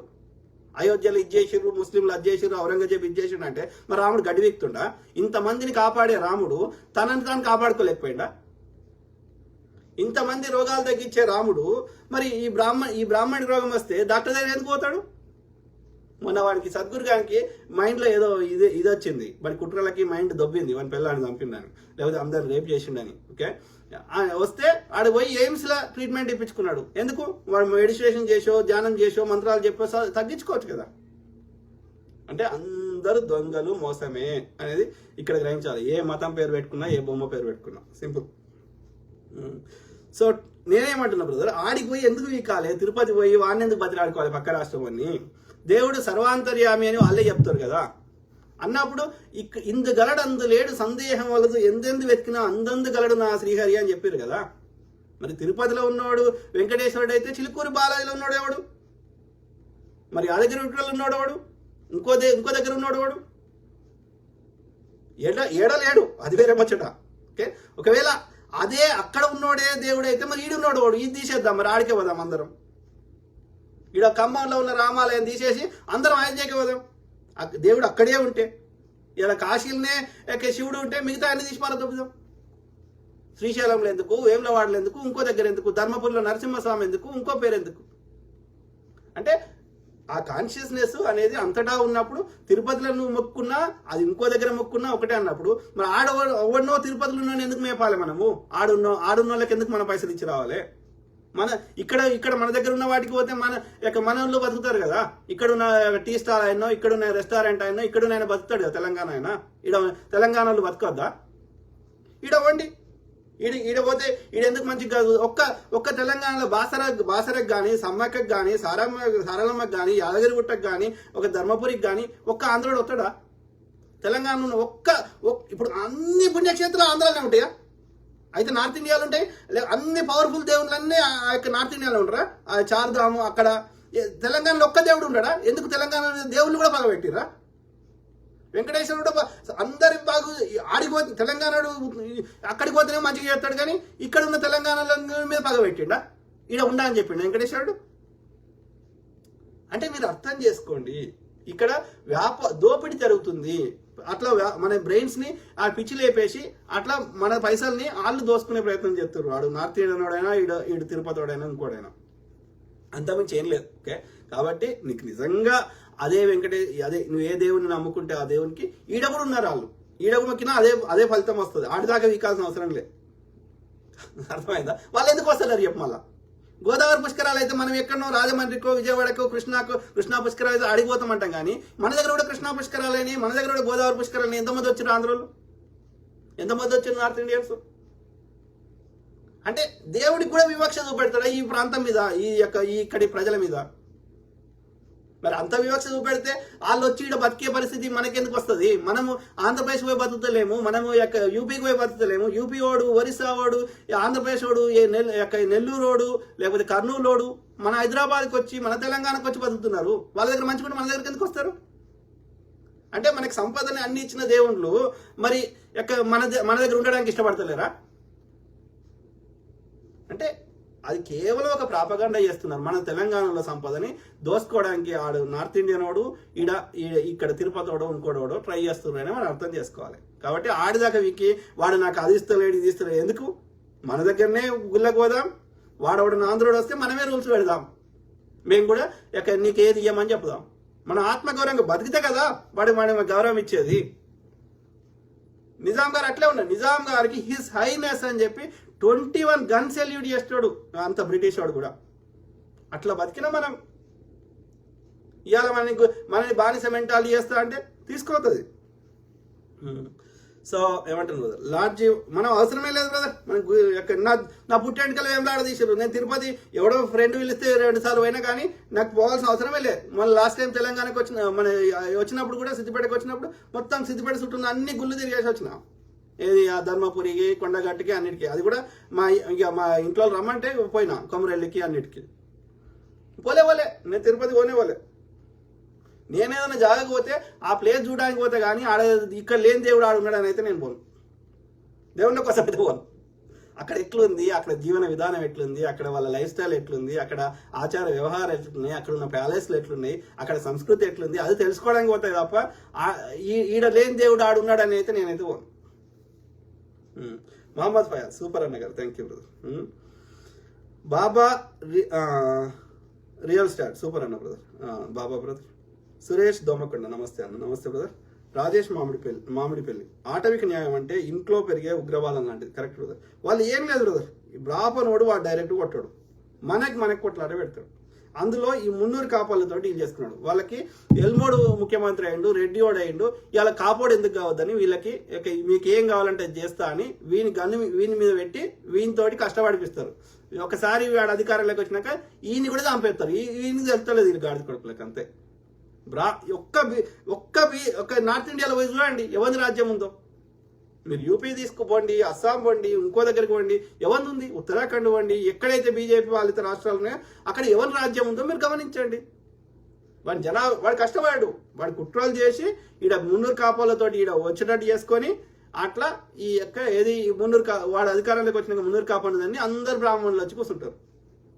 ఇప్పుడు మోడీ గారిని ముందట పెట్టారు, కానీ పరిపాలన ఓడి చేస్తున్నాడు, వీడు విదేశాలకు తిరుగుతున్నాడు. మరి ఆడ పరిపాలన ఓడి డెసిషన్ మేకింగ్ చేస్తున్నాడు బ్రాహ్మణుడే. వీనికి ఏం విషయం మీద అవగాహన ఉందని వీడు నిర్ణయం తీసుకోగలుగుతాడు మోడీ? చిన్నపిల్లలు యొక్క వరదలు ఎందుకు వస్తున్నాయి అస్సాంలో, దానికి చర్యలు ఏం తీసుకుంటామంటే నాకు చిన్నప్పుడు సర్ది అయ్యేది లేకపోతే ఇది గట్టర్లోకి వెళ్ళి గ్యాస్ తీసి నేను ఛాయ్ చేసిన బాంబులు వేస్తుంటే మేఘాలు అడ్డం వీడియో తీయడానికి మేఘాలు అడ్డం వచ్చినాయి. ఇట్లా చెప్పేటోడు ఏ విషయం మీద అవగాహన లేనోడు వాడెట్లా పరిపాలన చేస్తాడు? వాని ముందరే పెట్టిర్రు బీసీ అని, వానికి బీసీ కాదు బనియా అని వాని పెట్టిర్రు. ఈ సబ్ కాస్ట్లు బనియాలు గినియాలు కూడా అది ఆర్యులలోనే మళ్ళీ సబ్ కాస్ట్లు లేవు, మనే కాదు అది, ఇక్కడ మూలవాసులే కాదు అవి. అంటున్నారు కదా రాజేష్ మామిడిపల్లి, భారతదేశంలో చట్టాలకు భయపడే వ్యవస్థ లేదు. భయపడాలంటే ఆ యొక్క ఏది నిజాయితీ వాళ్ళని ఆ యొక్క ఉన్నత స్థానంలో ఉంచాలి. రెండోది వాళ్ళని ఈ రాజకీయ నాయకులకి లింక్ పెట్టకుండా వాళ్ళు స్వతంత్రంగా పనిచేసే ఆ యొక్క అధికారాన్ని ఇవ్వాలంటే వాళ్ళని ప్రజలే ఎన్నుకోవాలి. ఒక డీజీపీని, ఒక పోలీస్ అధికారిని. వాడు మంచిగా పని చేయకపోతే వాడిని తీసేసి ఇంకోని ఎన్నుకునే హక్కు ప్రజలకే ఉండాలి. అప్పుడు ఇలా ఎమ్మెల్యే ఎందుకు ఆ మాత్రం ఎందుకు వస్తున్నాడు, ఎందుకు చేస్తున్నాడు? వాడు మంచిగా చేయకపోతే వానికి ప్రజల మీద ప్రేమ కంటే కూడా వాడు మంచిగా చేయకపోతే నెక్స్ట్ టైం ఎన్నుకోవాలని భయం ఉంది. మరి అక్కడ పోలీస్ అధికారి ఏం భయం ఉంది? ఎవడు రాజకీయ నాయకుడు వానికి ఏం భయం ఉంది? వాడి పైన అధికారి ముఖ్యమంత్రి ఇంకోడో చెప్తే వినకపోతే వాని పదవి పోతుంది, వాడిని ట్రాన్స్ఫర్ చేస్తారని భయం ఉంది వానికి. కాబట్టి వాడు చెప్పినట్టు వింటున్నాడు. కాబట్టి కంట్రోల్ వాని చేలకెళ్ళి తీసేస్తే స్వతంత్రంగా పనిచేస్తుంది కదా ప్రజల కంట్రోల్లో పెడితే. కాబట్టి మనం ఎమ్మెల్సీలు ఎన్నుకునే శక్తి ఉన్నప్పుడు, ఎమ్మెల్యేలను ఎన్నుకునే శక్తి మనకు ఉన్నప్పుడు, సర్పంచ్లు ఎన్నుకునే శక్తి ప్రజలకు ఉన్నప్పుడు ఒక పోలీస్ అధికారిని ప్రజలు ఎన్నుకోలేరా? కాబట్టి స్వతంత్రంగా పనిచేయాల్సిన అన్ని సంస్థలు వ్యవస్థ, మీ మంత్రులు గింతులు కాకుండా పరిపాలనలో భాగస్వామ్యంగా ఏది మంత్రులు వాళ్ళ యొక్క మంత్రిత్వ శాఖలు అవి కాకుండా ఇండిపెండెంట్ గా పనిచేయాల్సింది. ప్రభుత్వంలో కూడా తప్పు చేస్తే వాళ్ళ మీద కూడా చర్యలు తీసుకునే హక్కు ఉండేటువంటి రాజ్యాంగం ప్రభుత్వానికి ఎంత హక్కు ఇచ్చిందో అంతకంటే ఎక్కువ హక్కులు పవర్స్ ఇచ్చినటువంటి ఇండిపెండెంట్ పనిచేయాల్సిన హ్యూమన్ రైట్స్ కమిషన్, కోర్టులు, జడ్జిలు, ఈ యొక్క సిబిఐలు, ఈడీలు, ఐటీ సంస్థలు, ఎలక్షన్ కమిషన్, అట్లనే ఏది పోలీసు వ్యవస్థలు, ఇవన్నీ స్వతంత్రంగా పనిచేయాలంటే దాంట్లో నిర్ణయం చేసేటువంటి అధికారులని, డైరెక్టర్లని, ఇంకెవరైతే ఉంటారో దాని చైర్మన్లో గీర్మన్లో వాళ్ళని ప్రజలే ఎన్నుకోవాలి. అందరి కామన్ మ్యాన్ కి అంత తెలివి లేకపోతే, చదువుకోని అమ్మకి అంత తెలివి లేకపోతే కనీసం చదువుకున్న గ్రాడ్యుయేట్లు అన్న వీళ్ళని ఎన్నుకోవాలి. లేకపోతే ఆ అధికారంలో ఎవడు ఉంటే వాళ్ళకి సంబంధించిన పెట్టుకుంటాడు, వాడు ఫోన్ ట్యాపింగ్ చేపిస్తాడు, లేకపోతే వాడు ఎక్స్టార్షన్ చేపిస్తాడు. ఆ వ్యవస్థలు వాటి పార్టీ అనుబంధ సంస్థల లెక్క పనిచేస్తాయి తప్ప అది నిష్పక్షపాతంగా పనిచేయకపోతే ప్రజలకు రక్షణ ఉండదు. Common sense. ఓకే, కాబట్టి కొన్ని రాజ్యాంగంలో సమూలమైన మార్పులు కొన్ని చేసుకోవడానికి మనం కొట్లాడాల్సిన అవసరం ఉంది. చట్టాలు అనుకూలంగా చట్టాలు తెప్పించుకోవాల్సిన అవసరం ఉంది. ఎందుకంటే అప్పుడు ఏమనుకున్నారు, డాక్టర్ బాబాసాహెబ్ అంబేద్కర్ గారు రాజ్యాంగం రాసినప్పుడు ఏమనుకున్నారు, అప్పుడున్న పెద్దలు కానీ అంబేద్కర్ గారు కానీ, మన తరఫున ప్రతినిధి అనుకుంటే వాడు మన కోసం పనిచేస్తాడు అనుకున్నారు. మన తరఫున ప్రతినిధి వాడు, మనం అందరం పోలేం కాబట్టి మన తరఫున ఒక ప్రతినిధి పంపిస్తే వాడు మన కష్టాలు చెప్పి మన కోసం కష్టపడతాడు అనుకున్నారు. కానీ వాడు మనకే శత్రువు లెక్క పనిచేస్తాడు, వాడి కోసమే పని చేసుకుంటాడు అని అనుకోలే. కాబట్టి అక్కడ లోపం జరిగింది. కాబట్టి అన్ని వ్యవస్థల్ని కంట్రోల్ మన చేతిలో పెట్టుకోవాలి, మన ప్రతినిధికి పెట్టే బదులు. Okay, simple. భారతదేశంలో చట్టాలకు భయపడే వ్యవస్థ లేదు. ఎందుకంటే చట్టాలను ఇంప్లిమెంట్ చేయాలంటే ఎవడు చేయాలి? అధికారి చేయాలి. వాడు చేయాలంటే ఎందుకు చేస్తలేడు? వాడికి స్వార్థమన్న ఉన్నది, లేకపోతే వాడి పైన ఉన్నాడు వాడిని కంట్రోల్ చేస్తున్నాడు రాజకీయ నాయకుడు. కాబట్టి అమెరికాలో ఎంత పెద్ద వాడినైనా కూడా కేసు పెట్టి కోర్టుకి విచారణ వస్తుంది, శిక్ష పడుతుంది. ఎందుకంటే ఇక్కడ ప్రజలు చైతన్యంగా ఉన్నారు కాబట్టి, వాళ్ళు చేయకపోతే రోడ్ల మీదకి వచ్చి గొడవ చేస్తారు కాబట్టి, వాళ్ళు అట్లాంటి కానియరు కాబట్టి వాళ్ళు భయపడతారు. లేకపోతే ఇక్కడ కూడా అంతకంటే అధ్వానంగా చేసిన రోజులు ఉన్నాయి. కానీ ఇక్కడ ప్రజలు చైతన్యవంతం ఉన్నారు, వాళ్ళకు ఊరుకోరు అని వాళ్ళకి తెలుసు కాబట్టి వాళ్ళు భయపడతారు. మళ్ళీ అందరు ఆయుధాలు పట్టుకుని రోడ్ల మీదకి వస్తే సివిల్ వార్ అవుతుంది కాబట్టి ఆడిదాకా సిచ్యువేషన్ పోవద్దు అని ఆ చట్టాలను గౌరవిస్తున్నారు అంతే. లేకపోతే నల్లోని బతకనిచ్చిర్రా? థ్యాంక్స్ గివింగ్స్ అని జరుపుతారు. ఎందుకు జరుపుతున్నారు? నల్లోని బానిసల్ని విక్రయించే వ్యవస్థ అది. ఇలా సివిల్ వార్ ఎందుకైంది అమెరికాలో? కింది రాష్ట్రాలైన వాటిల్లో బానిస వ్యవస్థను మెయింటైన్ చేద్దామని వాళ్ళు ట్రై చేశారు. కింద ఉన్న వాళ్ళు, అక్కడ ఉన్న తెల్లవాళ్ళు. ఇక్కడ పైన ఉన్న రాష్ట్రాలలో వద్దు బానిస వ్యవస్థ తీసేయాలని చేశారు. ఈ నల్లోళ్ళు ఈ బానిస ఉండొద్దని. ఆ క్రమంలో ఆ పైన ఉన్న రాష్ట్రాలకి కింద ఉన్న రాష్ట్రాల మధ్యలో గొడవ జరిగింది సివిల్ వార్ అమెరికాలో. కాబట్టి నేను ఏమంటున్నా, ఇక్కడ ఆ ప్రజలు ఊరుకోరు అని భయం ఉంది కాబట్టి అక్కడ వాళ్ళు చట్టాన్ని గౌరవిస్తారు. ఇక్కడ మన దగ్గర ప్రజల లోపల చైతన్యం లేదు కాబట్టి వాళ్ళు అడ్వాంటేజ్ తీసుకుంటున్నారు. మనం చైతన్యం అయితే ఇక్కడ పోలీస్ అధికారిని నలుగురు అంతే వాడు ఎందుకు వాడు ప్రజలు ఊరుకోరు అని భయం ఉంటే ఏం చేస్తాడు? వాడు చక్కగా పని చేస్తాడు. ఇలా లంచం ఇచ్చిన దొరకబట్టిస్తే లంచం అడిగితే నలుగురు అంతే, ₹1,00,000 నెలకు జీతం తీసుకొని మళ్ళీ లంచం ఎందుకు అడుగుతున్నారు అని నలుగురు అంతే. మనం లంచం మనల్ని ఏం చేస్తాం? మనమే పోయి లంచం ఇస్తాం. ముందే ఇవ్వకుండా మనం దొరకబట్టించిన నలుగురు అంతే ఎందుకు తీసుకుంటాడు అధికారి? ఇక్కడ భయం ఉంది, అక్కడ లేదు. అంతే, అంతకుమించి ఏం లేదు. వాళ్ళు అంతే, ప్రజలు ఊరుకోరనేదే వ్యవస్థ, అంతకుమించి ఏం లేదు. అమెరికాలో ఎంత పెద్దవాడైనా జనవరి వైట్ హౌస్ పై దాడి జరిగినప్పుడు ట్రంప్ ప్రేరేపించడానికి చెప్పి ఆరోపణలు వచ్చినాయి బ్రదర్. కానీ ట్రంప్ వచ్చినాక ఏం చేసిండు? వాళ్ళందరినీ ఫర్గివ్ చేసేసిండు. ఇవాళ ట్రంప్ చేస్తున్న అన్ని నిజంగా చట్టపరంగా కరెక్ట్ ఉండి చేస్తున్నాడా? ఒక రంగున్న వాళ్ళకి ఒక రకంగా ట్రీట్మెంట్, ఇంకో రంగున్న వాళ్ళకి ఇంకో రకంగా ట్రీట్మెంట్ చేస్తలేడా? ఎక్కడ నీతి నియమాలు పాటిస్తున్నాడు ఆయన? ఒక రాజ్యాంగాన్ని, ఒక చట్టాన్ని గౌరవిస్తుండా? తనకి ఎట్లాగా తనని ఎదురు ప్రశ్న వేసిన వాళ్ళందరినీ దాడి చేస్తున్నాడు. ఇప్పుడు అధికారం ఈయన వచ్చినాక కూడా ఇప్పటికీ మళ్ళీ ఆయన తిడుతున్నాడు అంత బైడెన్ని. ఈయన చేస్తున్నాయని కరెక్ట్ చేస్తుండా? ఆయన 250 మిలియన్లు ఇస్తే ఈయన కేసుల నుంచి కొట్లాడి ఈయన పైకి వచ్చి రాజకీయంగా తట్టుకొని వచ్చిండు అధికారులకి. ఇప్పుడు ఆయననే లాతు అంటున్నాడు, ఈ దేశంలోకి ఎదగొడతా అని చెప్తున్నాడు మస్క్ని. కాబట్టి మనం ఓకే, ఇక్కడ ఉన్న ప్రజల చైతన్యం వల్ల ఇక్కడి వీళ్ళు గౌరవించాల్సిన అవసరం వచ్చింది ఇక్కడ. ఓకే, లేకపోతే ఇక్కడ కూడా లంచాలు తీసుకుని అన్ని రకాలలో ఉన్నారు. ఇప్పటికి కూడా పెద్ద లెవెల్లో జరుగుతాయి, కానీ బయటకు రావు. కానీ నేనేమంటున్నా, అక్కడ కూడా ప్రజల చైతన్యం అయితే అక్కడ ఉన్న ఏ రాష్ట్రమైనా సరే అక్కడున్న అధికారులైనా, ముఖ్యమంత్రులైనా, ప్రధానమంత్రులైనా అదే ప్రజల కోసం పనిచేయాల్సిందే. ఇన్ని దేశాలు పోయినా ఏం చేసినావురా అని ప్రధాని ఇంటి ముందట పెద్ద గొడవ చేస్తే, ఏ దేశం పోయి ఏం డీల్ చేసుకొచ్చినావు, ఎందుకు పోయినావు, అదానికి కాంట్రాక్ట్ ఇప్పించడానికి ప్రజలందరూ రోడ్ల మీదకి వచ్చి గొడవ చేస్తే ఏం చేస్తాడు? ముజే సే గల్తీ హువా, మాఫీ హువా, ముజే మాఫ్ కర్దో అని ఏడ్చుకుంటూ వచ్చి చెప్తాడు. ఇక వాని తప్పుల నుంచి ప్రజల్ని దృష్టి మరల్చడానికి. లేకపోతే వాని ఎవరితో విలేకరిని పెట్టుకోకుండా ఎవరినో సినిమా యాక్టర్ని పెట్టుకొని మామిడి పండు దురుక్కొని తిన్నావా, కాల్చుకొని తిన్నావా, పీక్కొని తిన్నావా అని ప్రశ్నలు ఎత్తారు. వాడు ఎట్లా తింటా నాకెందుకు? Common sense. ఏమంటున్నారు, ప్రేరేపించడానికి చెప్పి ఆరోపణలు వస్తే కంపెనీది ఎన్ని కేసులు ఉన్నాయి, విచారణకు కూడా వచ్చాయి చాలా వరకు. అదే బ్రదర్, ప్రజల చైతన్యమే అది. దానికి అక్కడున్న ప్రజల గొప్పతనం అది. ఓకే, అక్కడున్న పాలకులది కాదు. అమెరికా కానీ, ఆఫ్రికా కానీ, ఇంకో దేశం కానీ, ప్రజల లోపల చైతన్యం ఉన్నప్పుడే అక్కడి ప్రభుత్వాలు వాళ్ళ కోసం పనిచేస్తాయి. లేకపోతే ప్రతి ఒక్కడు అబ్యూజ్ చేయడానికి ఒక్క నిమిషం ముందు వెనకాడు, ఏ దేశమైనా సరే. Harish Neerati, super, thank you to all my brothers, sisters, friends, everyone. Okay, స్వేమి అది యూట్యూబ్ లింక్ ఉంది, ఇప్పుడు లైవ్లో ఉన్నప్పుడు చూడలేదు. ఏమంటుండో రాజేందర్ రెడ్డి సింగసాన్, నిజాం సర్కార్ టైంలో ఆంధ్రప్రదేశ్ నుండి తెలంగాణకు వలస వచ్చిన వాళ్ళు కాపులు. కరెక్ట్ బ్రదర్, 300 వచ్చిండ్రు, అందుకే 300 కాపులు అయినారు. కరెక్ట్ బ్రదర్, 100 అంటే 100, 300 కరెక్ట్. అంటే నాకు చెప్పింది, ఎంతవరకు కరెక్ట్ నాకు తెలియదు, నాకు మళ్ళీ నన్ను తిట్టకండి సార్. నాకు వేరే మాట్లాడినప్పుడు చెప్తారు కదా అందరూ. సో దాన్ని బట్టి 300 కాపు అంటే అదే 300. అయితే ఇది అంటే మిక్స్డ్ అంట. మిక్స్డ్ అంటే వీళ్ళకి ఏంటంటే ఒక బ్యాడ్ హ్యాబిట్ ఉందంట ఈ మొగళ్ళకి. ఏది ఏ ఊర్లో పోయినా గింజలేసిపోతారంటారు కదా, అట్లా ప్రతి ఏ స్త్రీని కనిపించినా వదలలేదు అని అర్థం. సింపుల్ భాషలు చెప్పాలంటే ప్రతి ఊర్లో గింజలు వేసుకుంటూ పోయిరంట. ఓకే, సో ఆ గింజలు వేసుకుంటూ పోతే వాళ్ళ గుట్టిన ఈ 300 అన్ని రకాల అంటే వీడికి కామపిశాచి అని అర్థం. ఓకే, కాబట్టి సో ప్రతి ఒక్క స్త్రీని వాడుకుంటే వాళ్ళ గుట్టిన పిల్లలే. అంటే ఇప్పుడు తండ్రి 300 కాపు కానీ తల్లి ఎవరో తెలియదు, గొల్ల ఆమె కావచ్చు, ఇంకో ఆమె మాదిగా ఆమె కావచ్చు, ఇంకో ఆమె కావచ్చు, మనకు తెలియదు. ఓకే, సో కాబట్టి ఇట్లా మిక్స్డ్ అయినాక వాళ్ళని 300 కాపు అని పిలిచారంట. ఎంతవరకు కరెక్ట్ నాకు తెలియదు, నాకు వేరే వాళ్ళు చెప్పింది దాన్ని బట్టి చెప్తున్నా. సో అట్లాంటి మిక్స్డ్ రేస్ అయిపోయిందంట. ఓకే, ఎందుకంటే వీడికి ఆగుతలేదు అన్నట్టు, ఖాళీగా ఉంటాడు అన్నట్టు, వాడు ఎక్కడ కనిపిస్తే అక్కడ వేసుకుంటూ పోయింది అన్నట్టు. సో ఇది 300 వచ్చిండ్రు, అందుకే 300 కాపులు అంటారు. హైదరాబాద్లో, ఆంధ్రప్రదేశ్లో ఓసీ కరెక్ట్ బ్రదర్, తెలంగాణలో బీసీ. ఇది మోసం బ్రదర్, పచ్చి మోసం. ఎందుకంటే ఇది బీసీలకు రావాల్సినటువంటి అన్నిటినీ ఈ కాపోళ్ళు తీసుకుంటారు.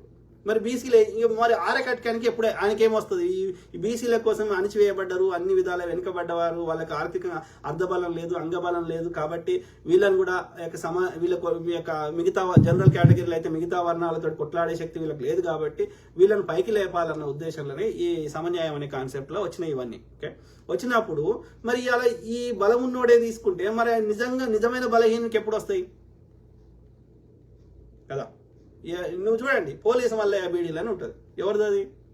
గౌన్లలో పట్టుకునే కళ్ళు మామలాలు కూడా 300 కాపాలు పట్టుకున్నారు. ఏడో పైసలు ఎక్కువ ఉంటే అవన్నీ అన్ని సోకాల్ అగ్రకులమైన వాళ్ళు చేస్తున్నారు. అదే పైసలు లేనటువంటి ఇప్పుడు బ్యూటీ పార్లర్ అయితేనేమో అన్ని కులాలు పెట్టుకుంటారు. అదే గడ్డంకికే మంగళ పని మాత్రం మంగళాన్ని చేయాలంటారు. కుల వృత్తి, పైసలు లేని కుల వృత్తులేమో వాళ్ళు చేస్తారు, పైసలు వచ్చేటి అన్ని కులాలు చేస్తారు. దిస్ ఇస్ జస్ట్ అబ్యూస్ అంతే. వాడి వెనకటి నుంచి ఎట్లున్నాడో వాళ్ళని అట్లనే ఉంచి అనగదొక్కే ప్రయత్నం చేస్తున్నారు. వాళ్ళని అప్లిఫ్ట్ చేయడానికి ఈ రూల్స్ ఎందుకు పెడతాము? ఎలా ట్రాఫిక్ రూల్స్ పెట్టలేదు అనుకో, ఏమవుతుంది? పెద్ద ట్రక్ కూడా వచ్చి అన్ని గుద్దేసి చంపేసి పీకుతాడు. కాబట్టి ఈ చిన్న బండివాడు కూడా, చిన్న సైకిల్ వాడు కూడా వానికి కూడా పోయే హక్కు ఉన్నది. కాబట్టి పెద్దోడు ఇష్టమైన చేయడానికి లేదు, కాబట్టి ఈ చిన్నోడు పోయి గుద్దినా ట్రక్ గుద్దినా ఈ చిన్న వెహికల్కి నష్టం అవుతుంది. కాబట్టి మనం రూల్స్ పెట్టినాం. ఓకే, అందరు రూల్స్ ఇట్లా పాటిస్తే ఒకటి పోయినాక ఒకటి పోతే చిన్నోడు కూడా పోగలుగుతారు అనేది. అంటే రూల్స్ అనేటువంటి బలవంతుని కోసం పెట్టినవి కాదు, బలహీనుడికి కూడా వాడి హక్కులను కాపాడడం కోసం పెట్టిందే రూల్స్.